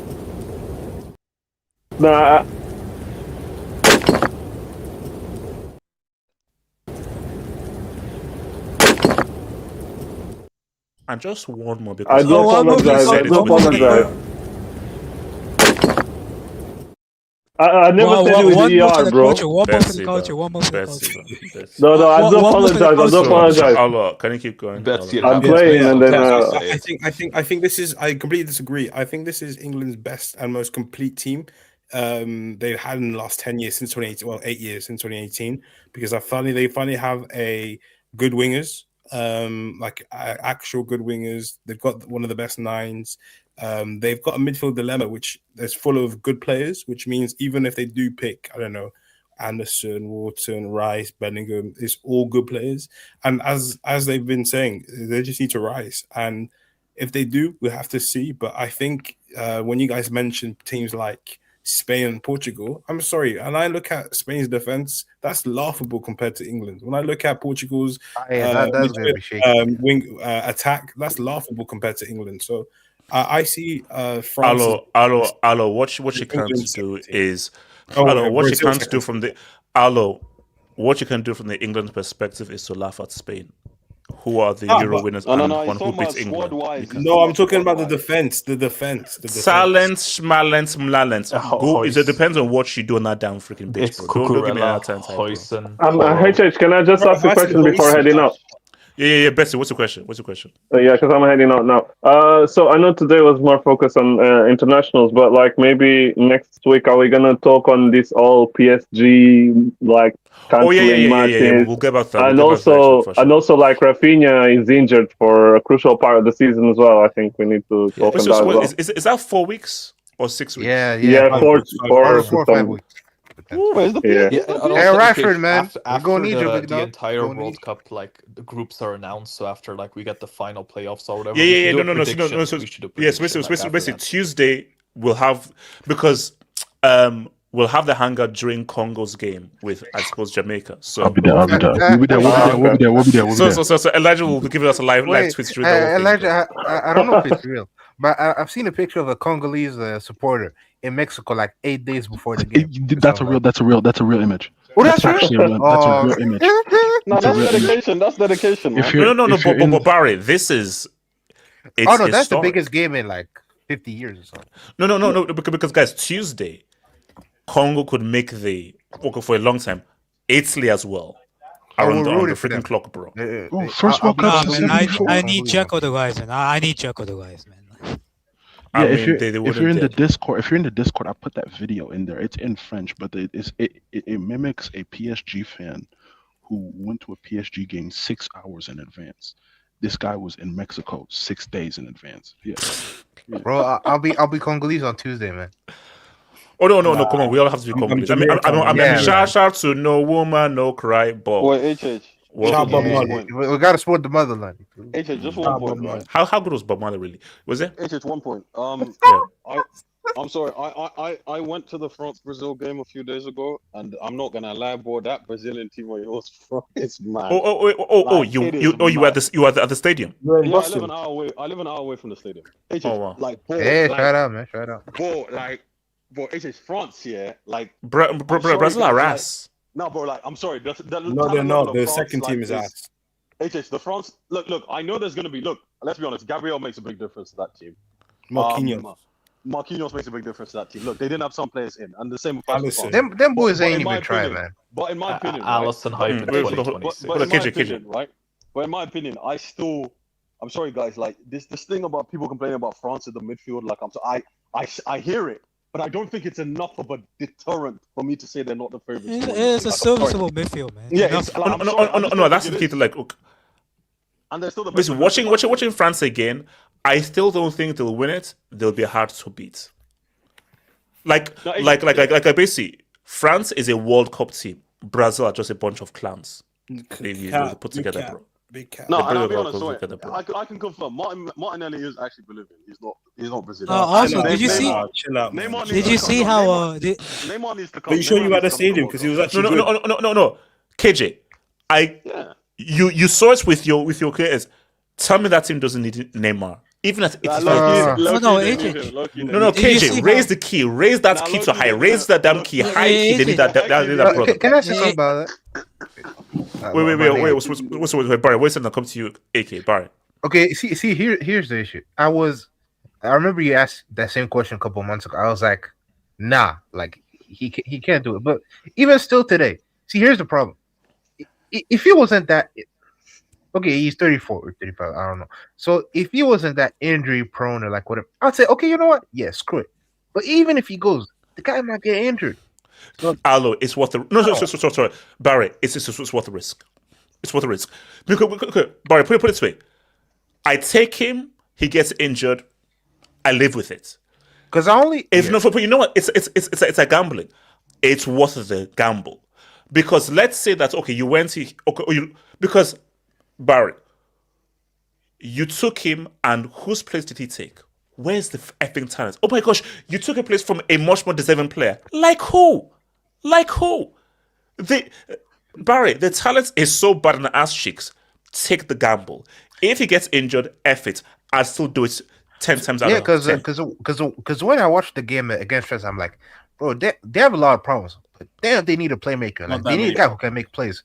But he's just injury prone. But I think you just got to do it. Like, you got to say screw it. Because it's bad still. He might get injured, but I mean, Ancelotti's doing the same thing. Ancelotti's doing the same thing that what's his name is doing. Pochettino, where he feels like he needs to call up players from the local league. Bro, Brazil need to find some fullbacks somewhere. I know one of the fullbacks doesn't play. I think Wesley. I think he plays for Roma or something. But he's a winger turned fullback. Like, bro, Brazil, a fullback, they're going to get cooked. Like, I'm telling you right now, they are going to. Nah, bro. So, bro, Militao's decent, bro. Militao's good enough at right back. He's center back though. He's not a fullback. No, he's gonna play right back because of Marquinhos and Gabriel. And then Wesley's bro, Roma have the second best defense in Serie A. Like, you guys are just talking. Roma have the and he plays left back. Bro. The type of. Oh, they call him, man. Yeah, they call him. Yeah, wait, hold on. AK, sounds good. AK. I mean, first of all, I mean, off topic, but I don't know why Neto just punched someone in the Mexico game. So, AK, can you not talk to me about any Chelsea? Please, just not. But yeah, man. Man, that's Chelsea season. In terms of bro, like, I don't. Did you see how Rafinha got injured in that game? Yeah, Mbappe got him, put him in hell. Mbappe dribbled past. He was trying to defend Mbappe. Mbappe dribbled past him. Kylian, look. Hey, it's not AK. And I think Well, for Brazil, right? Either they have to get back, they have to play for a fully fit Neymar, or they just have to play for bro, like that left back, bro. Bro, that's a big prayer, man. Douglas Santos, bro. That guy, no, search him up. Search that left back up right now. That guy literally looks like, you know, your average uncle that walks down the street, like he's walking down the street with his headbuds, earbuds in, and he's like just like he's doing like a nice walk for exercise. That's what Douglas Santos is, bro. Like that guy is so bad. Man like Doug. Man like Doug, you man. You guys are acting like this is the World Cup. This is literally the only place where they can. Allo, so Allo, do you just talk for the sake of just talking? I just want to. I mean, we're getting close, bro. Wait. Allo, do you realize that 2014 happened and this guy's got bent over seven times? I hate when guys do this. Why would you use 2014 to talk about 2026 players? That got nothing to do with 2014. Allo, I have a quick question. Allo, can you name me Brazil's best back four? The best back four Brazil. Bro, I can give you the best five. They've got one of the best keepers in Allison. You put Militao there, right back. Okay. Yeah, he'll be fit for the World Cup. He'll be fit for the World Cup. Okay, go on. Yeah, they've got the captain of the treble-winning team in Europe. Yeah, Marquinhos. They've got the captain. He didn't say he was good. He just said he was a captain. But keep going. Who is the Gabriel? They've got the best centre back in the world, Gabriel. Yeah, I said it. Yeah, fair enough. And they've got Wesley, bro. This is good. Like you guys are moving. And they've got Wesley. You know, you hear what this guy said? And they've got Wesley. Okay, Wesley. Hold up. No. Before you go, let me slap this dude, bro. Four other five, like, they got Wesley, bro. And they've got Wesley. All right, and then who is in the midfield? Bro, Bruno Guimaraes, Casemiro is calm. Is super calm. And then who is the front four? Who is the front four? Rafinha has a 10. Rafinha has a 10.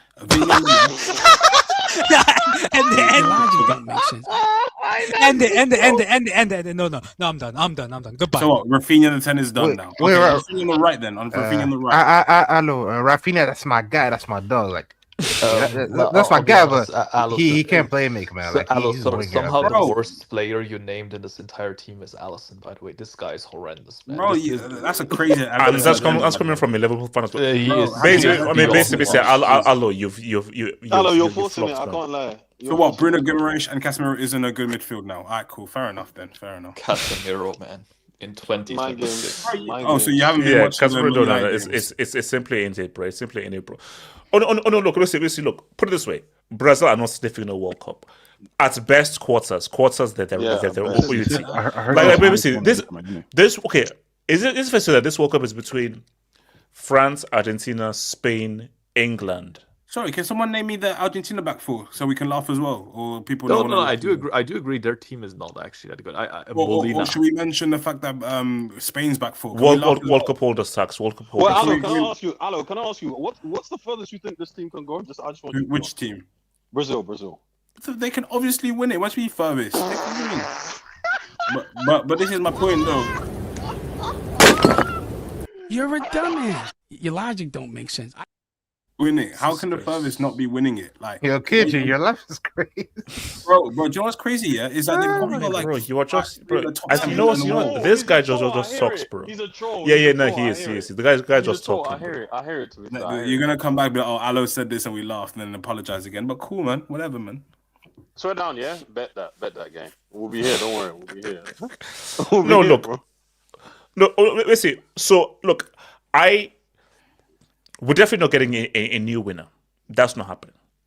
I agree. No. AJ, the last dance is the last dance. Portugal. Allow it. It's the last dance. Okay. Can Portugal? Can Ronaldo do this? AJ is the last dance, bro. All the chips on the table. Nah, HH. Now let's be real. If we talk about contribution, no. Let's just be real. Can honestly, it's a good team. It's a good team. Right? It's a good team, but he can't. No, guys, there is the team that Portugal can't beat. Donald, I'm begging you, Donald, please, Donald. This guy. You know what? You know the one team Portugal. You know the one team Portugal can't beat. It's entirely psychological. I think they'll fall apart against Argentina. and it's nothing to do with player matchup. I genuinely think that. Okay. Undisputed. Let's not do this. Undisputed. Let's not do this. Wait, can they play each other? Is there a way they can? Wait. Okay. So Undisputed, you're saying that Cristiano will somehow reignite the Ronaldo-Messi beef and he'll overcompensate, and that will somehow... Unless something weird happens, and I've looked at the brackets, the most likely quarterfinal is Argentina-Portugal. It's a very what? Wait, name the bracket. They're milking it, man. They just So wait, what will need to happen for them to meet each other? All that needs to happen is for Argentina to top their group, which has like Jordan and Algeria, and for Portugal to top their group, which has like Uzbekistan and some other teams, and then they just beat their round of 16 opponents, which they should theoretically because they're better. I don't entirely remember that part. Wait, hold on. No, isn't it round of 32, round of 6? It's a round of 32. Yeah. I think they could meet in the round of 16. I could be wrong here. Or it's the quarterfinal. I know for a fact Portugal and Argentina are meeting early. I think it's the quarterfinal. Portugal's in group. No. And guys, that's our because here's the thing. Cristiano is going to keep on playing until he wins the World Cup. So he'll be 2040. This is Messi's last. Oh snap! I just think that the way that karma works, surely they have to meet. No, HH. They milking it, man. I thought it was over, bro. I don't want to see that. Elijah. Undisputed is technically onto something. So because Argentina's Group J, Portugal's Group K. If Argentina was the runner-up of Group K, and Portugal was the runner-up of Group J, they meet in the round of 16 in Dallas. That's true. What happens if they win their group? Do they meet if they win their group? Yes, they meet in the quarterfinals. They will meet. Yes, you're correct. They'll meet in the quarterfinals in Kansas City, July 11th. Sheesh. So and let's be honest, that side of the group, from what I've seen, it's quite weak. Other than Portugal and Argentina, there's not that many strong teams there. So it is very likely. And Cristiano, I don't think we'll ever see a more desperate player than Cristiano in a World Cup game. But guys, let me be real with you. Now, I don't really want this to happen. If you're a script writer, if you're writing a script, the script is for Portugal to win and Cristiano to score in the final. Like, if you're just writing this as like, if let's say you're just like telling the story of these two guys, one guy won it in 2022, bowed out. And the very next time, when we all thought he was washed up, the other guy now wins it 4 years after. Yeah, I don't want to see that script. If you remove... Barry, I don't want to see that. No. I don't want to see that horror movie. Yeah, that's a horror movie. No, I don't see certain scripts shouldn't get green-lighted. Certain scripts shouldn't be green-lighted. That's the thing. Oh, no, here's the thing. If I'm in Fox Studios and you show me that script, I'll throw you out the window and your script as well. Imagine you gave that to the Berg. Imagine the Berg read that. Oh, no. This is crazy. But, if Brazil wins the World Cup, no. But see, I got one prediction right. He's got now he's not listening. No. If Brazil win if they win the World Cup without Neymar. Okay, no, guys, let's just unpack the very brief. Ancelotti is the goal. Ancelotti is the goal. No, Ancelotti is the goal. Ancelotti is the goal. He might be the goal. Oh, okay. Brazil win it without Neymar, Vini, Cooks. Are we putting Vini above Pele? Whoa. Pele is a stretch. No. It's a slight stretch. But he actually said, it's a stretch. But it's not a possibility, but it's a bit much. I just have a question, AJ. Has Vini finally surpassed Otamendi's international goal tally? Look, guys. If Brazil don't take Neymar, Brazil not safe in the World Cup, bro. They're not coming close, bro. No, you know what it is. It depends and Alois is repping Wesley's theory. Bloody. KJ, what are you saying? It depends on his role. If it's impact sub, fairs. At first, starter, no. I can hear the impact sub thing because, like, bro, there's not many players. Like, or if you need something in the last 10, 15 minutes of a goal, I don't think he lifts the spirits of the squad. I think it's more than a football fight. Bro. No. See, KJ, you may think that is overrated. That whole spirit thing is crucial at this World Cup, just in terms of an energy. Yeah. The World Cup is about those intangibles. Those intangibles are even more important than the talents. And Neymar just being there. Because here's the thing. everybody in that squad still know he's still the freaking top dog. They still do. So my thing for Carlo Ancelotti, don't cut your nose to spite your face. Take the damn dude, bro. Because, see, Ancelotti, you're not in a privileged position where there's so much great talent you can afford not to take Neymar. The talent simply ain't. If Nelly Furtado is starting, you know you've got to take Neymar. Chill. By the way, she's still looking great. I do want to see HH's reaction if we're at England-Portugal. HH, what are we saying? England-Portugal final. Who are you rooting for? Who are you repping? England-Portugal final. Yeah, England. I can't deal with those fanboys. That's tough, bro. I can't deal with those fanboys. Oh yeah, Mbappe's a losing. Don't worry, bro. A Churchill lifting the World Cup is crazy, man. That's no, Alo. One thing, Alo, you're true. See, obviously, I'll be happy for guys like Protocol and everything. After 250 years, they're picking back the land, man. But then if they win on US soil, do we basically winning on America's 250th anniversary. 250? Hey. Okay. Guys, another script. And this is there's what another script is England America World Cup final. What the hell? And America win. Well, and I'm the troll. And America win on the 250th. Now that is George Washington might rise up, man. George Washington is handing the What script? America beating England in the World Cup final. Oh, I'll be there. I can't lie. No, England got to change their national sport. Yeah. It's got to become like. No. If England lose to America, it has to be called soccer. Burn it down. It has to be called soccer officially. Yeah. It's Monday Night Soccer. It's Monday Night Soccer from now. Yeah, MNS. HH. That is actually true, by the way. That's crazy. Two draws. No way you're celebrating. Bro, that built up 4 years ago. That was crazy. No, HH. If the US wins the World Cup, Trump is getting a third term. Yes. They're going to change the constitution. No, guys, you're laughing. We are. America win the World Cup, Trump's getting a third term. Like the level of patriotism is going to go. And guys, wait, he can't do that. Guys, yes, he can. Call me crazy. If England win the World Cup, the very next day, Reform are taking charge of England, bro. Nah, by the way, I live in London. London's gonna be mad. Wait, Elijah, that's a nasty. Wait, what's like the White House of England? 10 Number 10 Downing Street. Oh, Downing Street. Yeah, Tommy Robinson's taking over, man. He's the new prime minister. No, guys. England win the World Cup the very next day. Farage will be announced as prime minister, bro. Bukayo Saka, man. What do you mean? No, he wouldn't. Bukayo Saka there'll be white people called Bukayo. White guys called Bukayo. Really? Hello. I don't think we yet. Let me just drop it. We're getting a white people also, bro. I don't think it was. Guys, peace out. I'll see you Tuesday. One love. Peace out.